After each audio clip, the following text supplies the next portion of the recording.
Hey, I'm Spencer. And I'm Britton. And I'm Andrew. Since 2011, Buckethead has released 301 albums in his Pike series, and we're going to listen to them. 3 at a time. This is Getting Head.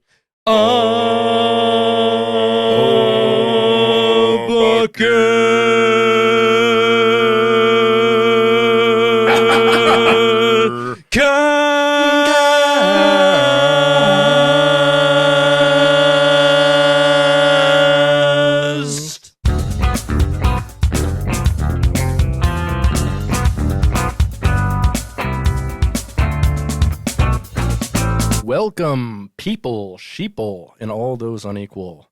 The production crew of Chipmunks 2, the Squeakquel. Masters of all matter that is not fecal. The people that sneak tolls of all things that reek full of long gones like dodos and give them a beakful of the quick and so sickening, all liver pickling, drinking till you're dead or feeling it fast. But it's not too late, and you're feeling great. A big cup of episode 78 of Gettin' Ed. A Bucketcast! Welcome. Wow, welcome. We're here. We're fucking here. 78. We're inching ever closer to 100, which I think is the point where you have to fully give up on life if you've done 100 episodes of a Buckethead podcast. Or if you're a non-American listener, centimetering towards that. Sure, Yeah. that's correct. We're blessed with a guest on this most lovely Bucketcast. Wow. I feel like we are doing a deaf poetry jam. in that, by deaf, I mean I don't want to hear it. Yes, exactly. I don't want to have to hear it at least. So, hi, guest. Hi. Who are you? Why are you here?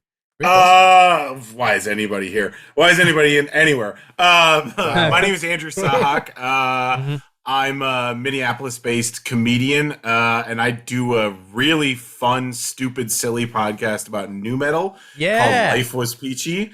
I'm here to talk. I can talk about any kind of music, but if it's nu metal adjacent, why not? And I feel like Buckethead firmly falls in that pocket. Like, we're big fans of nu metal. Sure. Odd question though. How are you able to make fun of it and be funny about it? Nu metal is a very serious art. That's true. That's true. It's very self-serious. Yeah. But that doesn't mean it is serious. Do you have a tribal tat? I don't have any tats. Oh my god! I keep my shit clean and pristine, baby. Oh no! In life, you at least need like the barbed wire armband, or the Godsmack sun around your belly button. That's true. That's true. Or sometimes people get that both of those, and then they also weirdly enough get like a Sublime tattoo, like the Sublime sun. Yeah, on the back. Yeah. All right. Okay. Yeah. Question. Yeah. Is Sublime nu metal? No, but they're from. This is But what so.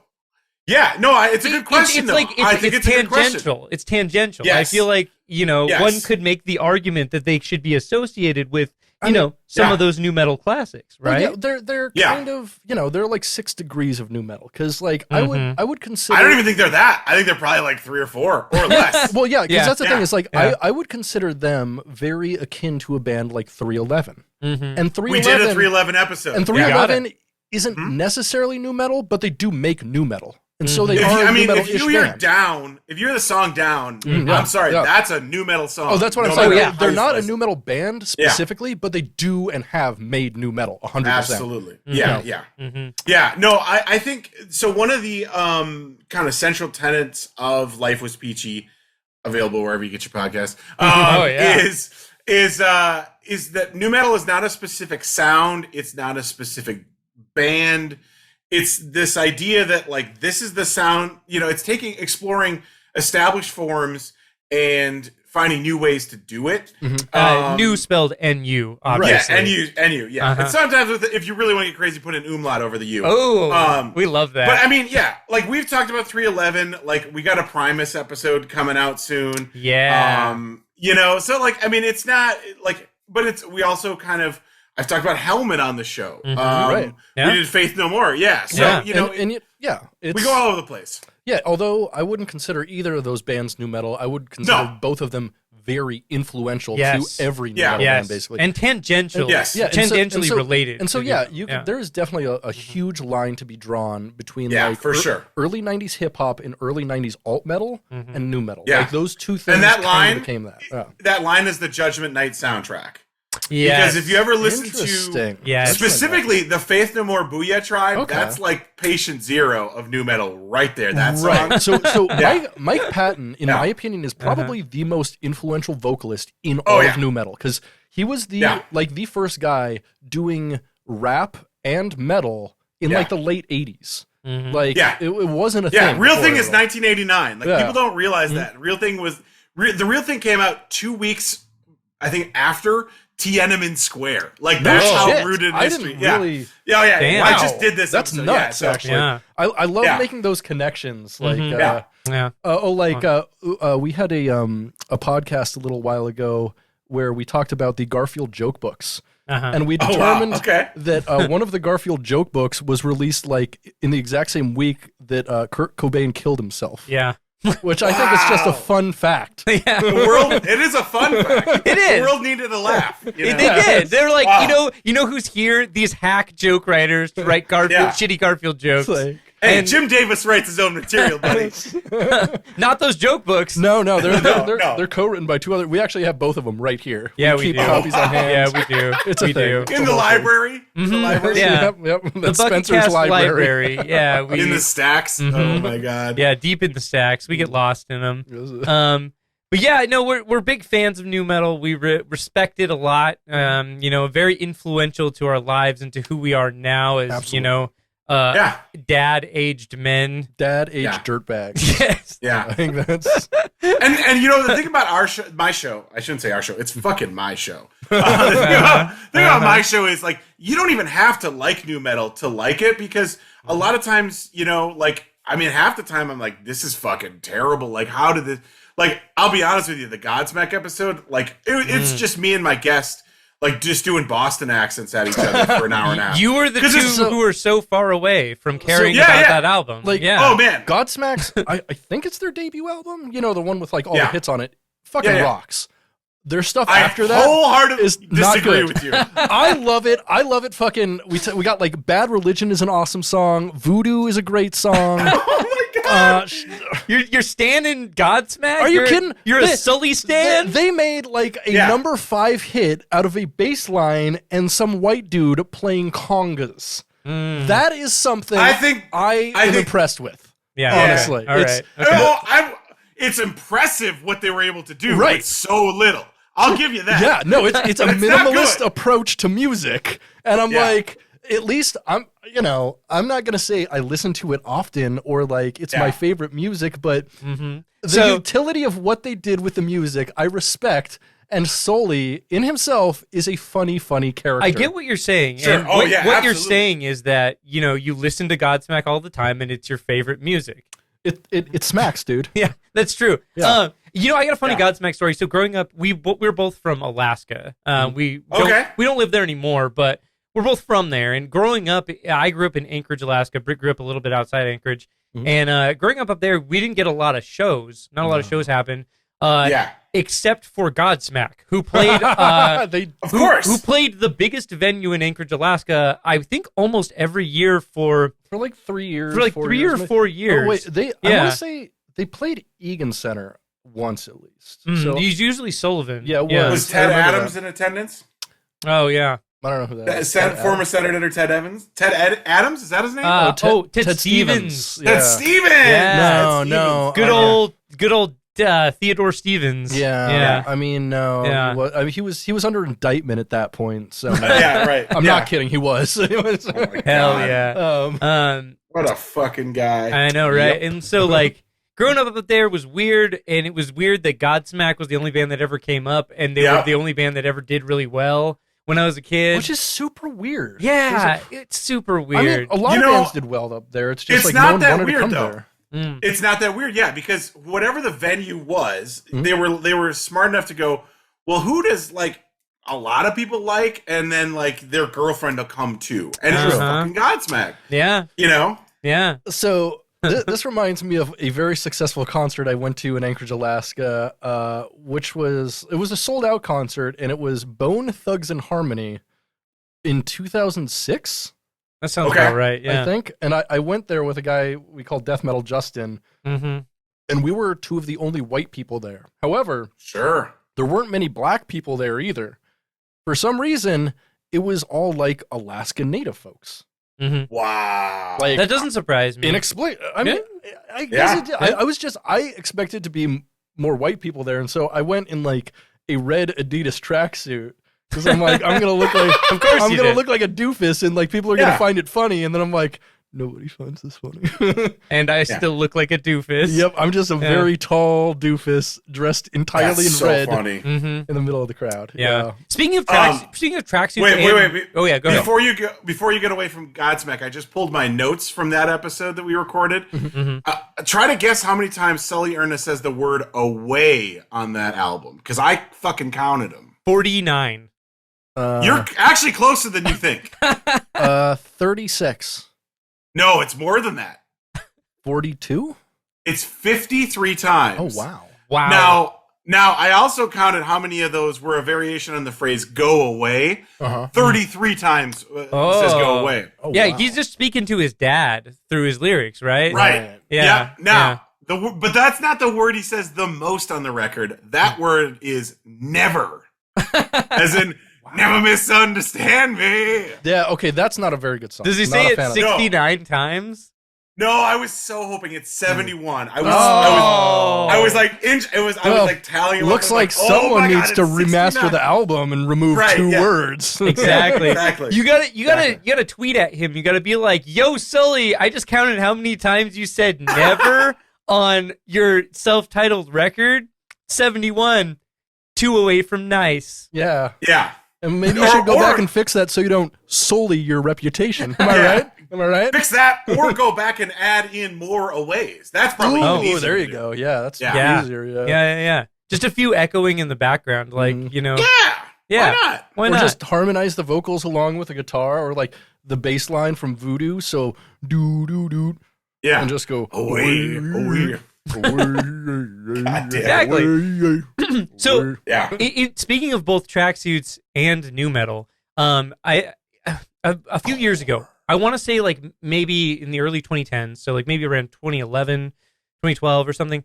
I remember Googling and then later like researching on eBay for a Korn tracksuit. Back when Korn sold tracksuits, they sold these like purple velour tracksuits that had the Korn logo on them. They also had black ones. But they had these purple velvet ones or like velour or whatever. Yeah.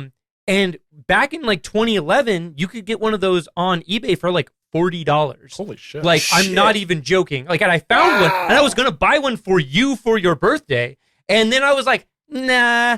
And I didn't. And now that shit is like $600. Yeah, Korn is like back. Korn's back, They're baby. really back. Actually, they're fucking back. I'm sorry to interrupt, but that reminds me of something I need to tell you because I hope it's still there.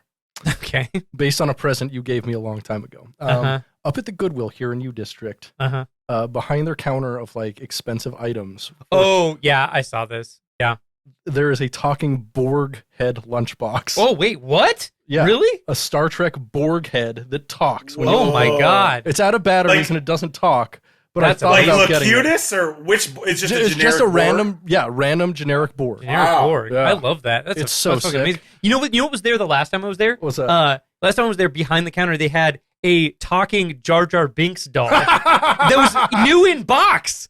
And it was huge. Wow. It was like, I shit you not, it was like this fucking big. It was like gigantic. It was huge. So what you're saying is it was a Jar Jar Binks real doll for me. Hey. That's the name of my... Misa gonna come. That's the name of my new metal band, Jar Jar Binks Real Doll. Hell yeah. You know John Davis would take a spin. Oh, yeah. Yeah. Oh, yeah. 100%. He's a freak on a leash. Of course he would. Yeah. He's a freak on a leash. He's a freak on a leash. Do you think Jonathan Davis and Garfield creator Jim Davis, do you think they're related? Definitely. I mean, yeah, they have to be. I mean, they're both freaks. That's true. That's true. And when you look at it, Garfield kind of is always wearing an orange Adidas tracksuit, isn't he? Oh, God. Oh, God. Yeah. Do you think Yeah, that? absolutely. Do you think that the song "Daddy" is actually about Jim Davis? You know what? Fieldy is actually they were calling him Fieldy because he reminded them of Garfield. Like that's no fucking joke. Really? That's no What? joke. Yeah. Really? That's some What? deep lore. What I the didn't know fuck? that. Wow. So I mean, Yeah, we've talked. Recommendation if you haven't done it on your podcast yet, Fieldy's Dreams. Oh, Fieldy's Oh yeah, Dreams. it's on the list. Okay, Oh, can my we God. please come Yeah, and be the guests for Would that? you please? Because that is I very would love close it. to our heart. We could talk about Fieldy's Wow. Dreams Okay. all So, fucking day. so Britt and I have listened to Fieldy's Dreams together at least a dozen times, if not Oh, yeah. more. Like it's one of those things we yeah. used to just like write around and listen together because why? It's why not? mind-blowingly It's awkward. so It's funny. awkward. It's It's so insane, yeah. funny. yeah. It's so Yeah. funny. It's really Yeah. something. It's like Yeah. it's literally you hear his bass playing and you're like, ugh.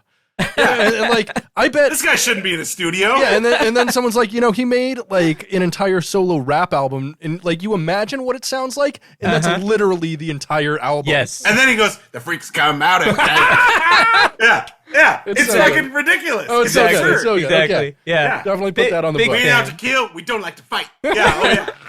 The funny thing is, I haven't listened to Fieldy's Dreams in fucking 20 years, and I still remember that. Oh Shit. yeah, we Yeah. I've listened to it in the last like 2 years. I think Yeah. we talked Oh, yeah, about it like a probably. year or two ago, and I listened to it. I'm like, what?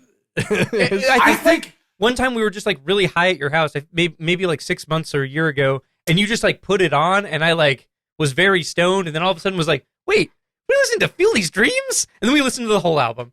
Yeah, that's on Oh, man. brand. It just Yeah. Fieldy's Dreams happens. It's just it's such a fascinating artifact of like the turn of the millennium, where it's just like, hey, these guys made us some money, so let them do whatever the fuck they want. And, right. Mm-hmm. And I think You know, and it's like, why? You know? and I think maybe one of the most amazing things to me is it's a play on words on Field of Dreams, Right. and it has there has Are there any songs about baseball? there are literally no two artistic projects that are more different than the album and Field right. of Dreams. I'm just like, Right. That's true. why? That's Why? true. It's 100% true. Facts. I also like to imagine that he's just like, like Field D's, like D's nuts, like it's D's dreams. Like honestly, D's Field dreams. These Nuts would have been an Yeah. awesome title. That would have been Right. incredible. That would have been Field so D's fucking. Nuts. That would have been Yes. so Should good. have called. Like Yeah. everyone would have loved that. Mm-hmm. Yeah. Yeah. Shut up, everyone. Oh man. When my we God. actually listened and reviewed the most recent Korn album, and did. my biggest question about that album was: is Fieldy the one playing bass here?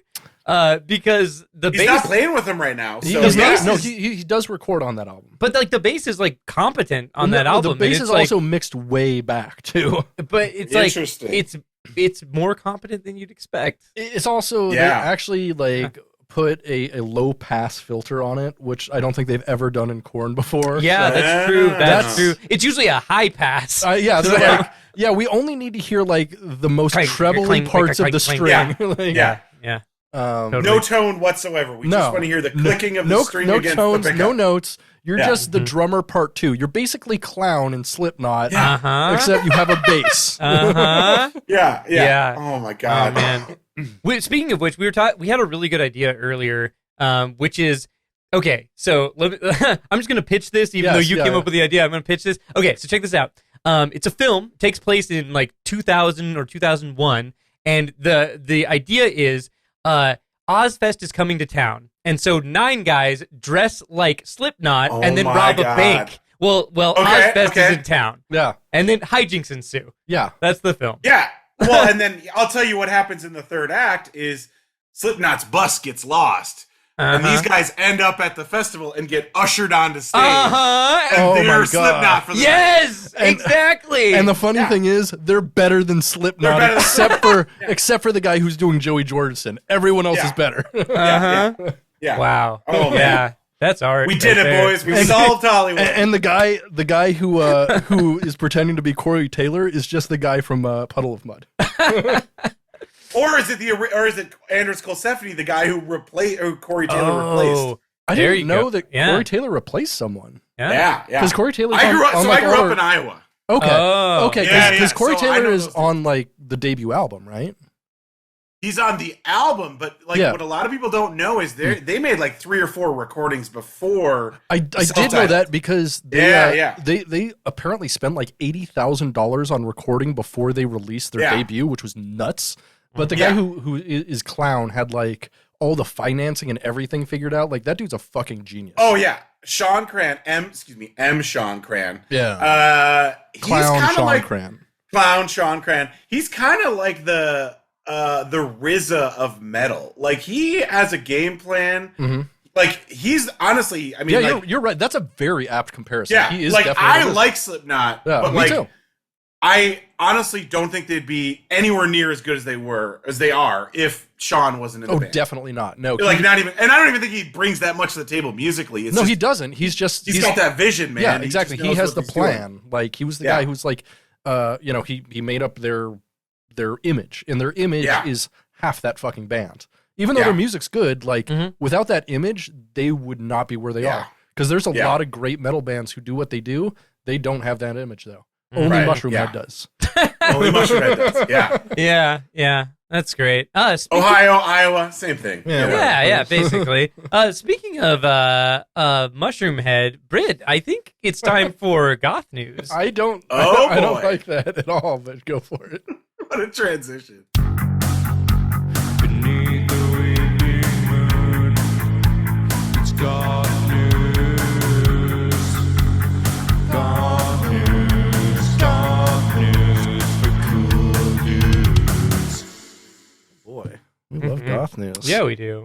Before you get into Goth news, can I just say that I literally could not tell, is that Nicolas Cage or is that John Travolta? It is Nicolas Cage. I was having a little face-off moment inside I'm like, which guy is that? That definitely, despite all my rage, I'm still just a Nicolas Cage. In Goth news this week, according to Vogue Fashion this week, Kourtney Kardashian and Travis Barker arrived to the Oscars in what they call elevated goth. According to the article, quote, "The two have been in sync with each other's style for quite some time. This past summer, we saw Kardashian infuse Barker's penchant for punk into her look. She tried out an itty-bitty black silk dress and a t-shirt that read, 'Suck' and 'Bite.'" Very vampiric. Very. Memorably, she even wore some of Barker's own garb, including a vintage shirt from, quote, the grindcore band Cannibal Corpse, which featured the image of a decaying skeleton man eating his own intestines, which I'm assuming is Eaten to life. Yeah, Eaten Back to Life, Alan Mart. Wow. Yeah. Okay. And I know Goth obituaries this week. Uh-oh. Oh, no. Celebrated artist Gary Leach passed away at 67. Gary Leach died? Yeah, Leach was most notable for being an early artist on Judge Dredd, for reviving Marvel Man, and being a principal artist of Magic the Gathering cards in his later career. Right. Okay. Damn. Wow. R.I.P. Yeah. I knew him from Marvel, Miracle Man, Marvel Man. You know. Right. Yeah.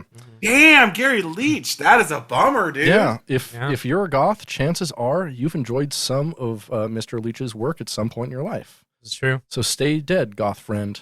We appreciate you. Hell yeah. And finally, in goth news, Oh no. this week, goth royalty Papa John Schnatter has entered the news due to his increasing presence on TikTok. Oh no. Really? In which he is attempting to build and maintain what is known as an ARG, or alternate reality game, over the social media app. He's an alternate reality goth for sure. Wow. An alternate racist goth. Yeah. According to an article by Gamer.com, quote, "At the Papa John Schnatter leverages mixed media and live interactions to tell a haunting story of a man who has lost complete control of his life and perhaps his sanity. It utilizes mixed media, including FMV scenes, archival footage, memes, and TikTok trends, while drawing inspiration from viral horror projects like Marble Hornets, Alan Tutorial, and Petscop. At the Papa John Schnatter is an ambitious project that blurs the line between reality and fiction while building on the nonlinear detective format established by Sam Barlow's FMV titles her story and telling lies. What the fuck? As both the creative visionary and star, Schnatter has created an unsettling reality that functions as both a critique of curator culture and a harrowing peek into the psyche of a socially maladapted pariah with a score to settle and nothing to lose. Schnatter stepped down as CEO of Papa John's in 2018 after he blamed declining sales on football players protesting the treatment of black people in America, causing their stock to fall 30%. He then used the N-word during a conference call. Wow.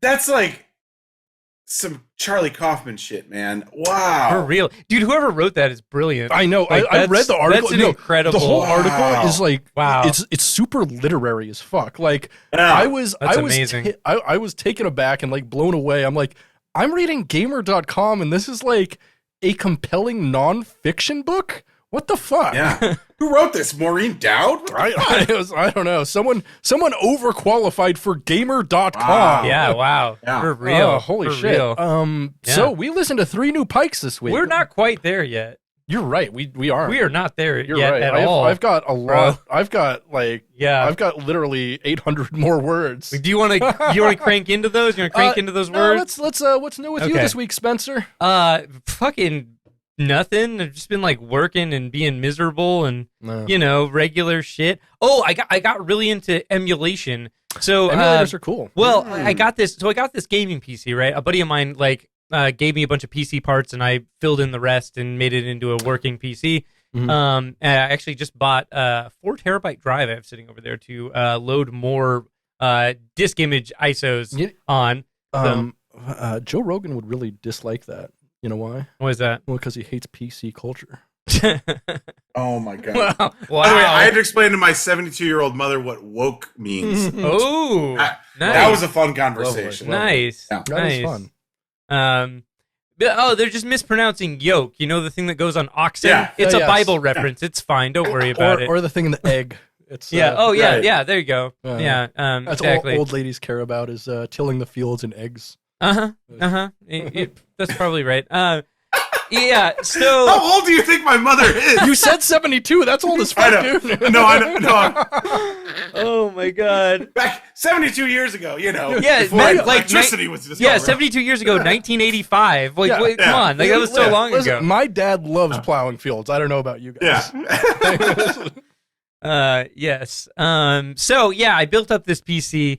I downloaded a bunch of emulators. I got all the like front end shit going, so it like shows me all the game boxes and everything. And I got like every Super Nintendo, Sega Genesis, TurboGrafx, NES, Game Boy Advance, Game Boy Color, regular Game Boy, Nintendo DS, Nintendo 64, Sony PlayStation, GameCube, Sega Dreamcast, Sony PlayStation 2, and Wii game ever made. And I have them all working in an emulator, or in their respective emulators, but all launched from one front end. It's really cool. Oh, really? There's actually one front end that handles all emulation now? Yes, correct. So, Interesting. well, actually, I'm using 2 front ends. So I'm using Okay. RetroArch, which is like Yeah, a I've heard of multi-emulator. Retro- yeah. But then I'm using a front end called Launchbox, which essentially just shows you like big album, or not album art, but like game box art for all the stuff. It's fucking sick. Okay. So I'm working on getting a long HDMI cable and drilling a hole through the wall behind me so I can route it onto my TV and then Oh my play God. games out there, baby.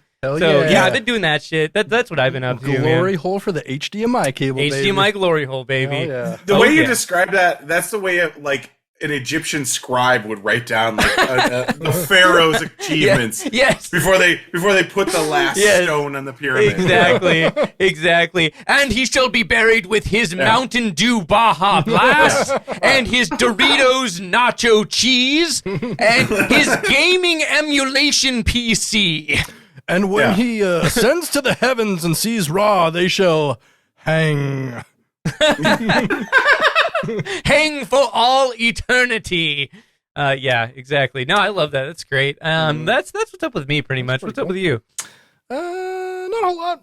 Just hanging out. doing stuff. Last week we had some real bad news. We have some great news this week. Yeah. Today was our friend Leah's last chemo treatment. Hey, we love that. Hey. We love that. Yeah, hell yeah. yeah. That's fucking rad. That is good news. Yeah, so I like that.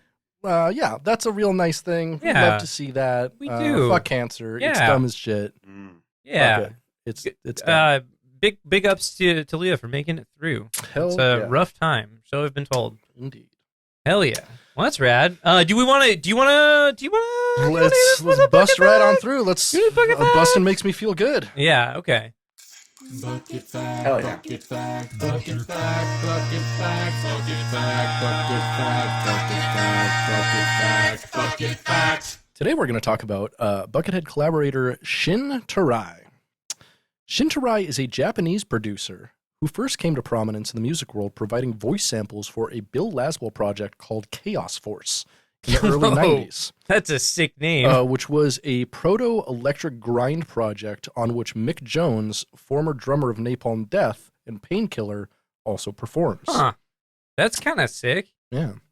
Okay. The first time Shin would work with Buckethead is in 1999 on the album Unison, which is under Shin's name, co-produced by longtime Bucket collaborator Bill Laswell as well. Buckethead played on a few of the tracks and wrote 2 of the 7 compositions on the album. It should also be noted that Synth God and Buckethead collaborator Bernie Worrell also appears on the album, writing 2 tracks and contributing organ, synth, and clavinet. After Unison, Shin would produce an album made by Bill Laswell-led trio of Japanese musicians called Soup. Whoa, that's such a good name for a band. That's a great name That's for a like band. honestly the best name for a band I've heard in a long Their time. 2 albums are Soup and Soup Live, which is awesome as fuck. Why not right? Soup du jour? Yeah. Come on. Because Soup Live is fun. I don't know. Because Soup du Jour was probably the 3rd album they were planning that they just never made. Okay. But I mean, for a live album, though, particularly, that's a really good name. So, Yeah. unfortunately, Yeah. I was actually completely unable to find copies of Soup or Soup Live online. If you can find either of Like, them. imagine searching for that. That seems like... Dude, you're like, just- Yeah.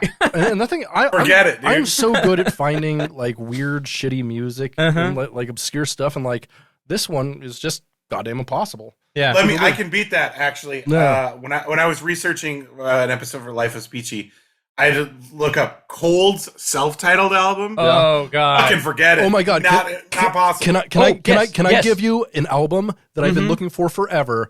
Yes. That has been Same. destroyed by the internet. Mm-hmm. Wicked Wisdom's self-titled original album, the first one. It's impossible It's to impossible to find. It doesn't exist anywhere. I've been looking for it Wow. for years, probably a decade Yeah. at least. Jada Pinkett. Huh? It doesn't even exist Okay. on YouTube. the Like, second one's the second everywhere. one's there, Yeah, the but second like one's the everywhere. first album is nowhere. It just goes to show you just how fucking powerful Scientology really is. Right? They can scrub Jada Pinkett's album. Dude, I mean, Oh my God. they had a Yeah. harder time scrubbing Wicked Wisdom self-titled than fucking Shelley Miscavige. Oh my God. I mean, people have fucking seen true. the Wicked Wisdom album in public more Yeah. recently than her. Yeah, That's true. what, That's you know what? They're true. keeping her alive, and they're just torturing her by playing Wicked Wisdom Uh-huh. at full volume. There you go. There you go. They're alternating out with that and Juliette Lewis and the Licks. Oh yeah. No, thank you. No thanks. Anyway, then in 2004, we see the formation of a group called Shin E, a group whose core exists of Shin Terai, Bill Laswell, and Buckethead, as listed on the cover of the album. This is a different, more beat-based approach, where although guitar and bass play a central role in the beat, they take a backstage to the overall production and mostly play in the pocket, which is an incredibly rare thing to hear from Buckethead. True. Honestly, if you want to hear Buckethead at his most subdued guitar playing, this might be the album. All right. Like, aside from the stuff where he's like intentionally doing something either like very post-rocky or very ambient, like he is just playing for the bass and the drums here, which is something I just don't hear from Buckethead. And it's pretty cool to know that he can do that. He just chooses not to. Mm-hmm. So in 2007, we see the return of Shin E with the album Light Years. Mm-hmm. This time with a ton more guests than the first album and a notable lot of vocal stuff. Mm. honestly, this is what I'd recommend most out of Shin Terai's collaborations with Buckethead. And Buckethead. And Whoa! What is this? Holy Atlanta? shit, bro! Out of all of Shin Terai's full discography, I think this is like his most complete, interesting work. Okay. I listened to the whole thing, which I usually don't do with stuff I'm just doing bucket facts about, but it's almost like a Bill Laswell take on like 90s British trip hop and acid jazz. Okay. I like That some of that sounds stuff interesting. quite a Me bit. too. Yeah. Yeah. So it's like a Bill Laswell treatment on something between like Red Snapper and Massive Attack. Such a big fan of Red Wow. Snapper. That band slaps so No, hard. it's really good. Highly recommend it. Highly groove based and very vocal, although not a lot of lyrics. So it's a lot of like, black women with huge voices go whoa whoa whoa. That kind of thing. that's very Red very Snapper. 90s, very Yeah. 90s. Nice. Yeah. Yeah. It reminds It's me. also very like Happy Mondays ish too. Yeah. Mhm. Yeah. Yeah. It's got a lot of like flavors of like maybe Air, Jamiroquai, but definitely with like a Bill Laswell spin on everything, like very bass and rhythm approach. Okay, question. Is Yeah. Jamiroquai basically the anti-Buckethead? Wow. Interesting He wears a bucket hat. He wears a bucket hat. I know, Yeah, right? but at the same time, like, Wow. I mean, Because what- he sings, shows his face, and wears the hat. So it's Yeah, like but- it's kind of the they're opposite. both so cool. Like, I Yeah. feel like the anti-Buckethead is going to be someone who's Wait, did you very- just say the guy from Jamiroquai is cool? Hell He's yeah. cool. Dude, He's cool cool. as fuck. He's Oh, cool. Dude, man. come on. I don't know, dude. Everyone in the 90s wanted a floating floor. Like, you It's can't true. deny That's that. fair. You That's wanted fair. everyone wanted to live in that video, and you can't deny it. That's the coolest shit. I want to see the B reel where like he doesn't know where they're moving the room He's and like he slipping and fucks into going, it. "Ah!" Yes. Yeah, that would be Exactly. You know that shit's Or out or there. when they just speed it up too much and he's like on a treadmill and fuck, stop it. Yeah. Hell yeah. Hell yeah. That's pretty good. Yeah. So Shin Terai hasn't made anything since 2007. At Damn. all, musically. R.I.P. Hopefully he will. He's still alive, not R.I.P. I R.I.P. like everything he's done with Buckethead, but I would especially recommend Shin E's Light Years from 2007. It is a fucking sick-ass chill music extravaganza. Bucket facts. Hell Hell yeah. yeah. Well, we listened to 3 Pikes. We We did. did. Three We did. more Pikes. Now Oh, is yeah. the time to talk about the Pikes for it. It is. Oh, if we're gonna talk about Pikes here, wait, let me put on my bucket head here. Oh. I got a different hat for this. Oh yeah, I love this. Wow. I like this hat game. Whoa. Oh, it's Shriner's yeah, hat. baby. In the words of Steely Dan, never gonna do it without the fez on. Oh no. yeah, baby. Yeah, they said that. They definitely did. Yeah. Which I don't know if you recall, but going way back deep into history, I think it was you actually. We were talking about the Steely Dan song "The Fez" back when we were like 19 and 20. When you were wearing a fez? No, I had a fez. Yeah. And we were talking about doing it without the fez on, and you challenged me to have sex with the fez on. I remember this. And I did. Wait, what? I did. I don't remember. What? Yeah, I'm pretty sure I told I'm you. still reeling from the fact that you guys were talking about Steely Dan when you were 19. Oh, we've been losers for a long time. Listen, I'll have you know. I am like the original hipster Dan fan. They've literally been my That's- favorite band since I was like 13. so that is actually true. I can vouch for that. like there's Donald Fagen's like, we got a strong Alaska contingent, man. so yeah, you Exactly. know you've seen now how like Steely Dan is basically become like a meme, right? Mhm. Oh yeah. Like when that stuff first started happening, Spencer just like texted me and he's like, I can't believe you didn't make this. Like Yeah. multiple times. I'm like, really? I can't either. Like this Yeah. is like so Wow. on brand for me. Mhm. Just like nihilistic humor, but about Steely Dan. Tell me about sex Right. with the fez on. Yeah. I had a fez and Yeah. I put it on while having sex. Like what position? Wait. I have questions here. You weren't like wearing the fez and you're like, we're going to have sex. You were like No. mid-sex and then like Yeah, out and of then put the nowhere fez you on. reach. Correct. But- yeah. And then Yeah. does your partner just go, what the fuck? Or like, No, I don't recall them being like, what the fuck? I think they just went with it. Cause they're like, this makes sense. I mean, honestly, like if you know me well enough that you're having sex with me, you know that I'm Fair. gonna do some weird stuff. So Okay. like honestly, All like right. putting on the fez is Okay. probably the least weird thing I've ever done during sex. Okay. that is. You put it on the fence like, whoa! I thought I thought we were gonna spice it I up. thought you tonight were instead. weird, bro. I thought you were kinky. Like I put on Coming out the with this fez, and they're vanilla like shit? a little vanilla, isn't it? And like, come on. Yeah. So mainstream. Yeah, For real. Is that a Steely Dan reference? Come on, we can go deeper here. Also, please go deeper. So, speaking of going deeper, we listened to 3 more Pikes this week. We did. We're deeper down the Pike hole. Pike 232, Pike 233, and Pike 234.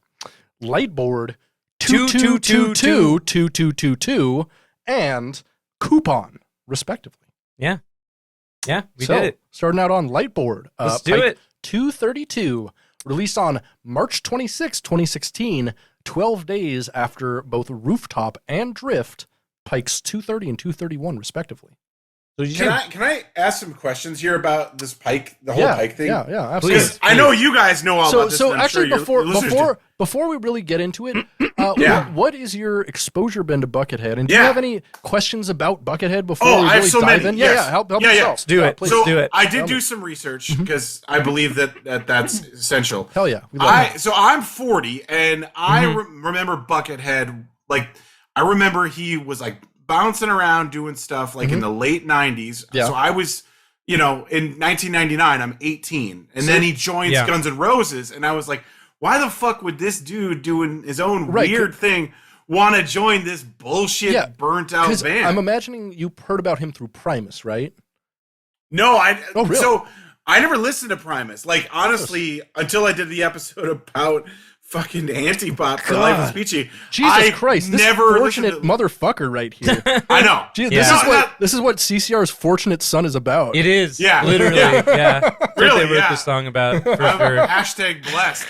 No, I mean, I knew Primus. Like, I mean, like, but like, I grew up in Cedar Rapids, Iowa, which is the most suburban like thing you could ever be. So like, like weird stuff kind of trickled through, but like, unless you had like a weird older brother or like cousin or whatever to hip you to shit, like you got lucky. Like you were lucky if you knew anything. So like, kind of knew like who these weirdos were, but like this is pre-internet, so I couldn't go look it up. So it was just like purely like whatever I could stumble across. So like I didn't know anything about him being involved with Primus at all. I just like, but I knew he was just like somebody I knew like had a copy of some CD of his, or like maybe a Guitar World magazine. Or Guitar. Yeah, exactly. Yeah, but that was like all I knew of him. And then and then Guns N' Roses had listed him. I was like, why would this dude who clearly is the shit like want to have anything to do with these fucking losers and Guns N' Roses? That's a great question. Money. I know. Yeah.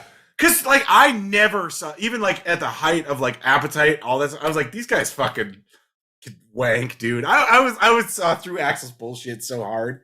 So then like I was like, Chinese Democracy, yeah, that'll happen, sure. And then it fucking did. It did. But Dr. Pepper still. did not give us our free Dr. Pepper. Yeah, exactly. No. Yeah. But fucking, I mean, in their defense, they also they denied one specifically to both Slash and Axl, which you got to give them credit for that. Yeah, yeah, absolutely. Yeah. As long as Duff gets his, I'm cool. Right. Yeah, that's true. Yeah, but yeah, so like I don't like why. I have so many questions though, because like I don't know why are they called Pikes? Okay, so they're called Pikes. Up until the mid 70s, there was a boardwalk amusement park in California. Okay, I think in Longmont or like close to where Bucket lived, out on a pier, and they called it the Pike. And so, as you might notice on all of these albums, it says Buckethead Land at the very top. Yeah, I've seen those. Yeah, and so Buckethead Land is the imaginary amusement park that is much like Disneyland, but it's based around Buckethead, his songs, and things like that. And so, basically, the idea this is fascinating. Is that the Pikes are just different amusements within Buckethead Land. And because they're like solo works, it's like him building his own imaginary theme park. Yeah, exactly. Okay. This ties into a question I will ask you later about Buckethead and his fandom. So let's do it. Okay, and the other question I had is, so the drums I'm guessing are programmed. Yes, all of them. Yes, in the Pikes. Yes. And is he playing bass on them too, or is it like so? Actually, interesting. So maybe the albums this week are the first time I've wondered if the bass is programmed. Yeah. Because most of the time you can definitely tell it is someone physically playing it, most of the time just with a pick. Okay. But there were some times on at least one of these albums where I was like, this 4/4 meter is way too exact to not be programmed. Yeah. Fascinating. I can see that, yeah. But yeah, so it's either him or his producer, Dan Monty, who's programming or playing bass. Right. We don't actually know, but so, it's one of them. Right, and so Dan Monty and Buckethead are the two guys who have made all of these Pikes together, from what we know. Long-time collaborators. Yeah, long-time collaborators. Dan Monty originally met Buckethead when he was a studio engineer for Guns N' Roses. For Chinese Democracy, and Dan Monty now is the lead guitarist in Serge Tachyon's band. Oh, okay. The System of a Down. No. The Serge Tachyon's like flying. Yeah, C word. Flying Burrito Brothers. Pachyderm the C word Circus is in there. But yeah, so he's a circus. Sure, circus is the C word. You dirty circus. Yes. So yeah, it's I forgot my train of thought. Sorry, bud. Yeah, you're talking about Dan Monty and how he Dan plays Monty. So yeah, Surge. They have played everything together, and Dan Monty is credited in his bio in his website as being bass/producer/programming on all of the Pikes, but we don't know what specific Pikes he plays on. Right.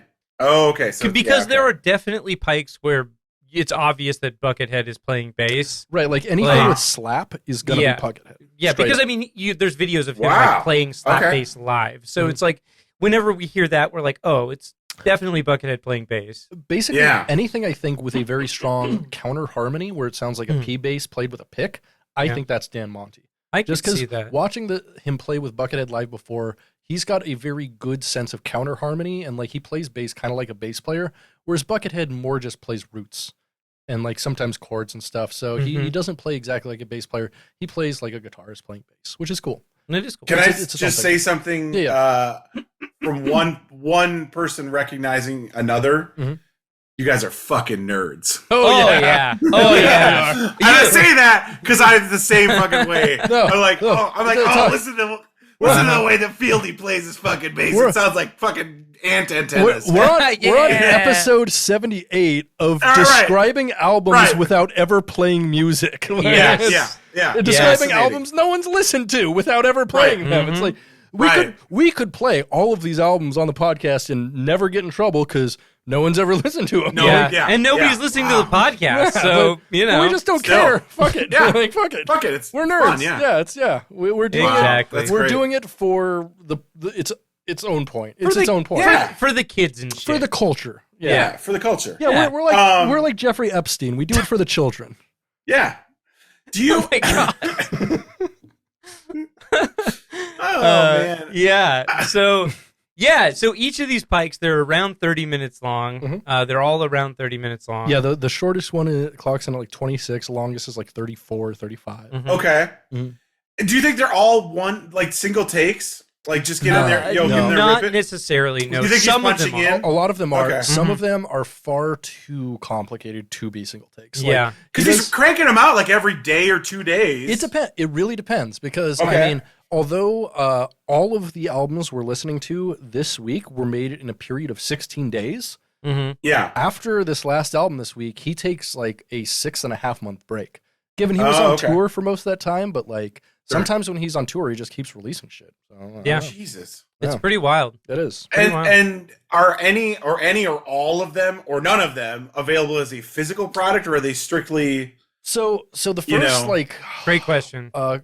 Actually, most of them are at one point made as a physical CD. However, it is a hand burned CD with art made by Buckethead. Yeah.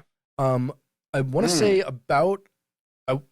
Like a half dozen to a dozen of them have come out on LP.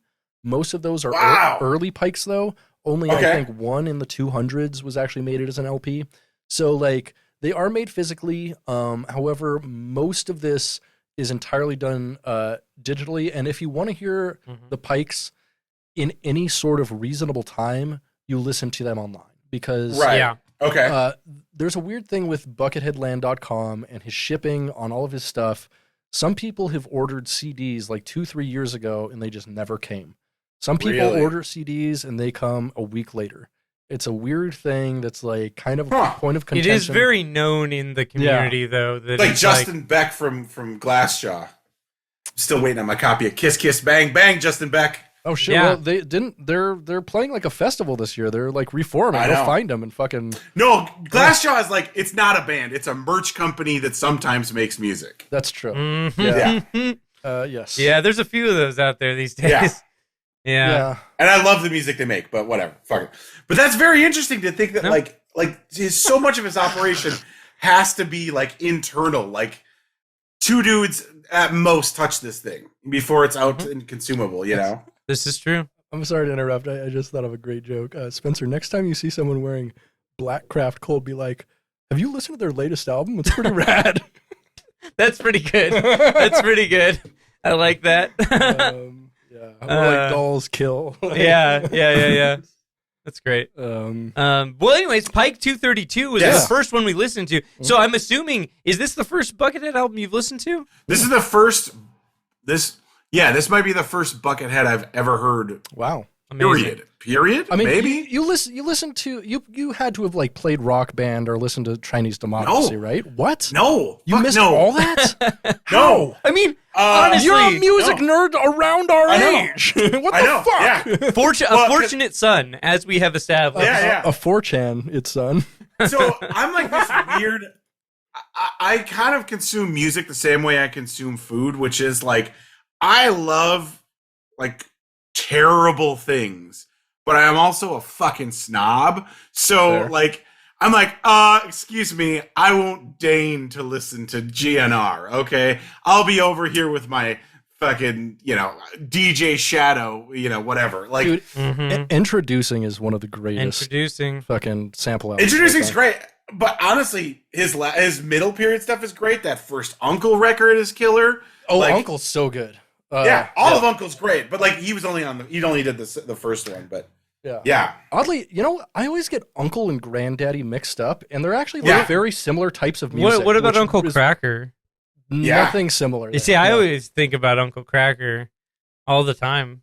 Isn't it interesting that like Kid Rock is a joke, and then there's a dude who like has to be like B-level Kid Rock, and it's Uncle Cracker. And it's weird because like the one who's much less of a white stereotype is called Cracker, and I don't get it. Right? It's true. Yeah. It's true. Be careful, we're gonna get kicked off of Twitch. That's true. Hassan you're got not kicked off for a day on that. Yeah, you're actually not allowed to say that word on Twitch. But in reference, we were talking about something here. We were talking about a very specific We're talking about person. Ritz and putting on the Ritz, I guess. By Taco. I missed Cheese Nips. They retired them and they're never going to go Cheese back. Nips are so much better than Cheese Its. I know. Everyone loses their shit for Cheese Its. They're wrong. Cheese Nips, baby. Yeah, right. Cheese Nips. Yeah. This album's pretty Cheese Nips. I thought it was pretty all right. Yeah. It was pretty Cheese Nips. It was. I mean, it wasn't that cheesy though. It wasn't that cheesy. It was, no. So it's just 3 tracks, and all the albums this week are less than 4 tracks. You got 3, 2, and 2 here. Yep. This is a super like diverse album. Yeah. It's got like an alt metal song. It's got like a proggy funk metal song with a bunch of wah. Dude, the guitar solos on this one are the guitar solos shredding. On all 3 of these albums are fucking shredtacular. Like some of his most this is where I have a question. Yeah. Okay. So not having been exposed to much Buckethead, I just assumed he just shreds all the time. Am I wrong about that? He does not shred all the time. He does not shred all the time. Really? Okay. So he literally in the Pike series has a 32 album block, of which 30 of the albums are entirely ambient. They're ambient noise. Really? They're ambient verging on harsh noise. Like they are like not musical at all. Like they're literally like Halloween House of Horror soundtrack music, like with creaking. Fascinating. It is fascinating. And then like when he's doing regular stuff, he'll do albums where it's literally just drums and bass. That's he it. has done that like twice. Really? Uh-huh. Wow. Okay. Or he'll do albums where it's like really cool guitar riffs and stuff, but like no guitar solos. Right, and he did an album that just sounded kind of like all of the music, the backing music to Rush songs. Mm-hmm. Like he's incredibly diverse. He does like an album that sounds literally like a mid-period Megadeth album. Right. Like, He has like a couple albums that sound almost exactly like I Hate God or Superjoint Ritual. Like just like sludge metal. Sludge stuff. Like he's weird. He's incredibly diverse. I mean, you know, basically everything he does is guitar centric for the most part. There are a couple exceptions. Given like the noise albums, the couple of bass albums, couple of just like ambient albums, but I'd say for the most part, at least 80% of his stuff is like guitar centric, obviously written on guitar. Yep.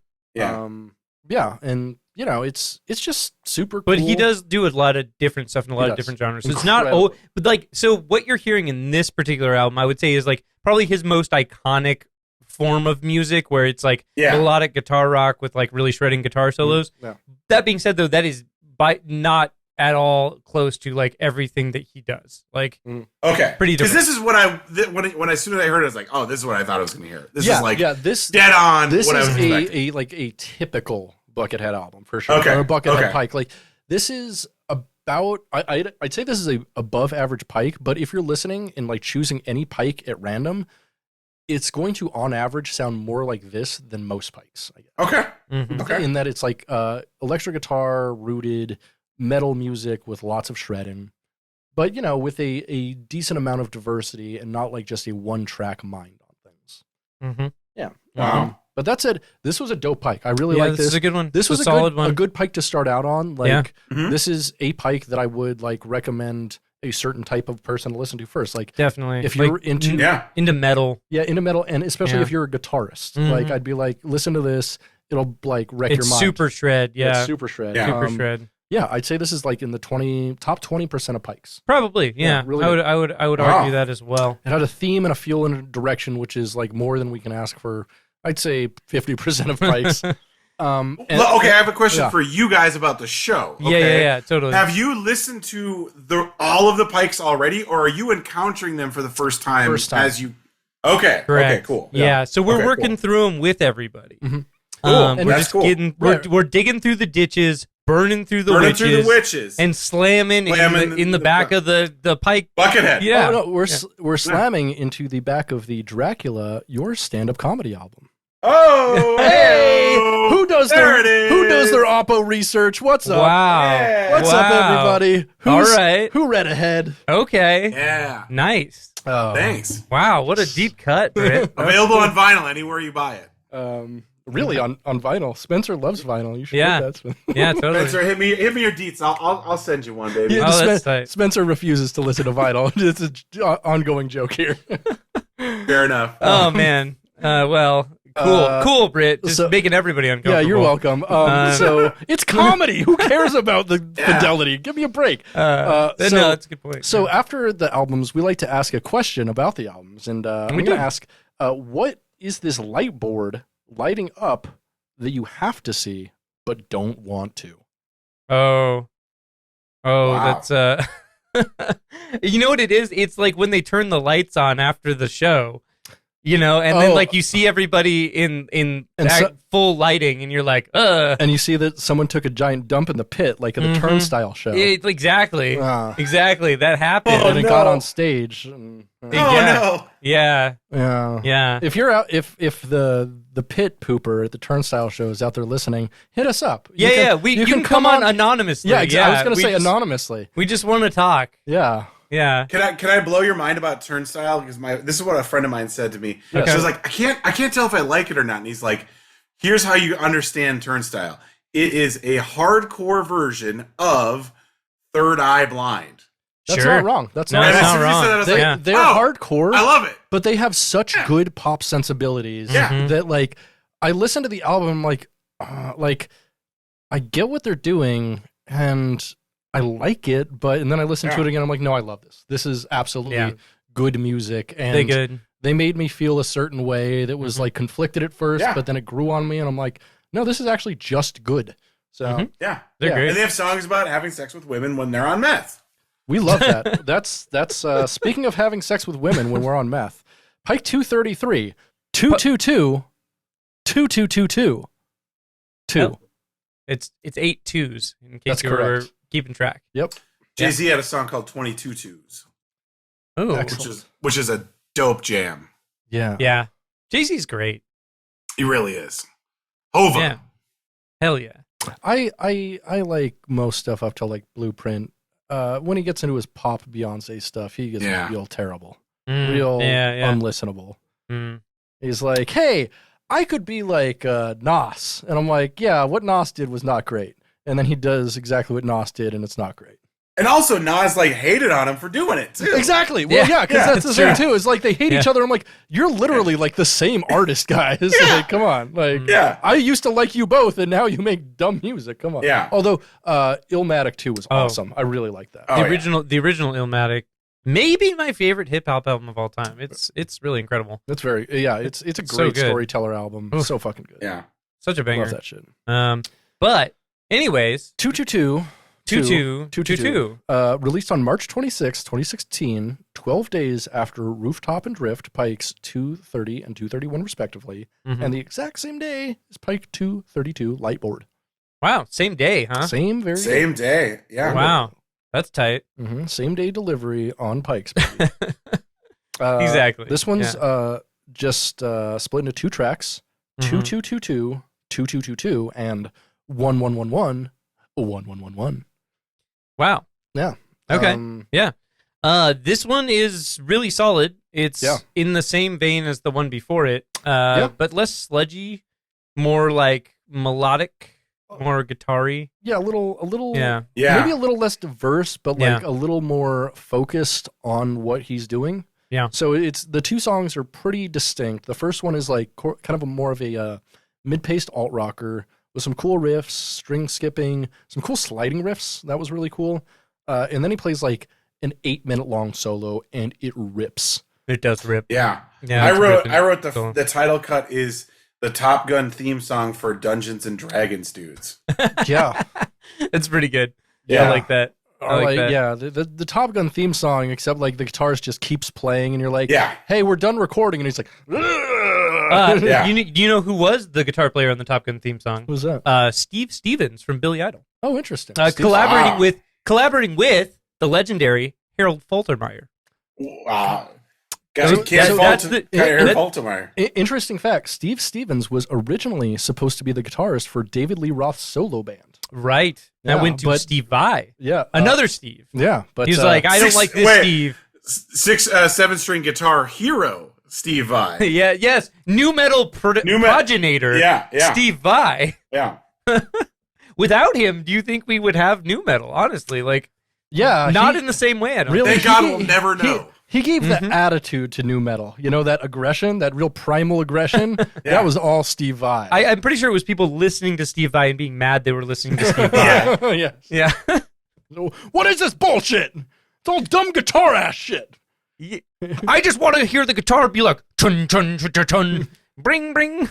That's all I want. Yeah. I just want guitars with handles built into them. Yeah. Yeah. We do love the handle. Yeah. Yeah. The handle's pretty good. Do you For think utility. Do you think he ever like sticks his dick in the handle and like hangs his Definitely. guitar by his dick? Definitely. I think that'd be pretty cool, huh? Yeah. I mean, I don't think that he has a big enough dick to do that, but I'm sure somebody else has done it. I mean, you don't need a big enough dick to do that. You just need a hard enough dick. You just need a hard enough That's dick. true. Yeah. That's true. He hits up the gas station, gets the like Alpha Lord or whatever, and then Rhino Triple X. Goes to the free air and sounds it and fucking blows up his penis with the free air at the gas station. Snorts some like Rhino 300 and then, you know. There's an episode of Korn TV from when they were recording. I'm sorry. Back up. Do you TV? do you not remember Korn TV? I don't. Okay, No. so Korn, innovators in more than one way. During the Truly. recording of Follow the Leader, they were early pioneers of like live video streaming on the internet, and they called it Korn TV. Love it. And there was an episode, and they were like short ass episodes because, like, I mean, we're talking like real player. Like, this ain't YouTube. You know what I mean? Mm-hmm. And there's like an episode where he's hanging out with like it's like Monkey and I think it's Jonathan Davis. They're hanging out with like Mark McGrath And, Nice. and like of Sugar Gay. yeah, and some like porn actors and stuff. But then there's an episode where they're like, Steve Vai comes to the studio, and Monkey and Head are like, "Oh my God, Steve Vai's in the studio," and it's like, yeah, this guy like doesn't give a shit what you're doing. Yeah. He's like, what are you doing to my 7 strings? Yeah. But you can watch the entirety of Corn TV on YouTube, and it's only like 25 minutes long. We gotta watch actually, that sounds great. Yeah. I love just like music celebrities or just celebrities that shouldn't be hanging out together. Mm-hmm. I It's recently great. watched a video of it was Guy Fieri hanging out with Sammy Hagar. Oh, nice. They're those pals. two, those two belong together. They just have dad fun. But they went and hung out with Maynard James Keenan from Tool. That's so fucking weird. It was so weird because Maynard James Keenan is just like kind of a pretentious dick. Yeah. And like all of his humor is super dry and he never laughs. Yeah. And you got these two like half drunk dudes who are like, "Hey, buddy." Yeah. And he's just like, fucking Sammy Hagar is like, "What would you do if I pulled some grapes down and just started eating them?" And Maynard's like, "Well, I'd have to kill you." Yeah. And everyone's just quiet. And I'm like, Maynard, you cannot read the fucking room, guy. It just goes to show you, though, like, celebrities are not like us. Like, those dudes could not be more dissimilar. I mean, Maynard and the other two, but they're still fucking millionaires. And they just hang out because so it doesn't they're in the matter. same class, and that's it. Yeah. Like, I can guarantee you, like, Guy Fieri doesn't like Maynard James Keenan, probably hates Tool, but, like, his producers, like, Maynard James Keenan said yes, and Guy Fieri's like, all right, book it, I guess, whatever. Yeah, like, why not? By the way, Guy Fieri last year signed the most lucrative contract for any TV show host ever, and one of the most lucrative contracts in hosting in television history. Wow. He makes like $45 million a year. Wow. I mean, I guess it's insane. I guess good for him. Yeah, we love Guy Fieri. He seems Fieri. like I also love, here's the other thing I love about Guy Fieri, is like, first of all, his actual birth name is Ferry, Ferry. His parents, like, he is Italian, but like somewhere along the line, it got changed to Ferry. And so he's just like, no, I'm bringing it back to the Italian, Fieri. And we are like, nah, motherfucker, it's Fieri. Like, he's told us, this is how I want you to pronounce my name. And we're like, no. Like, society as a whole is like, fuck you, it's Fieri. We don't give a shit. I do love that, especially since, like, he chose, like, a super Italian last name. Yeah. He doesn't give a fuck about Italian food. He's like, no. If you throw him a lasagna, he's like, let's make this into a deep fried lasagna burger. And Yeah, like, what are you doing? Around here, waffle nachos. You know? Yeah. Nice. Yeah. Nice. We do love that. A legend. Why did he change his name from Ferry? Like, he could have been like Brian Ferry. Brian Ferry rules. Yeah. Yeah. Come on. Brian Ferry does rule. Yeah. Hell yeah. That's true. This is a pretty solid Pike. I would say it is a less interesting version of the previous album, but it is very much in the same vein. You know what? I actually liked this one more. Interesting. Like, it was less diverse for sure, but at the same time, as I said, I felt it was like much more focused. Okay. Like, he had the blinders on, and he just made 2 really killer songs. The second song especially, like, has a lot of diversity in it. It's like a shred fest, but there's also like funk prog metal. There's like killer shred, weird effects here and there. Melodic alt rock, and it ends on a fade out, which is pretty rare for Buckethead. That's true. Yeah, that's true. It's a pretty good album. Here's a question I have for you about the Pikes format again. Okay, so these records came out the same day, right? Fucking records.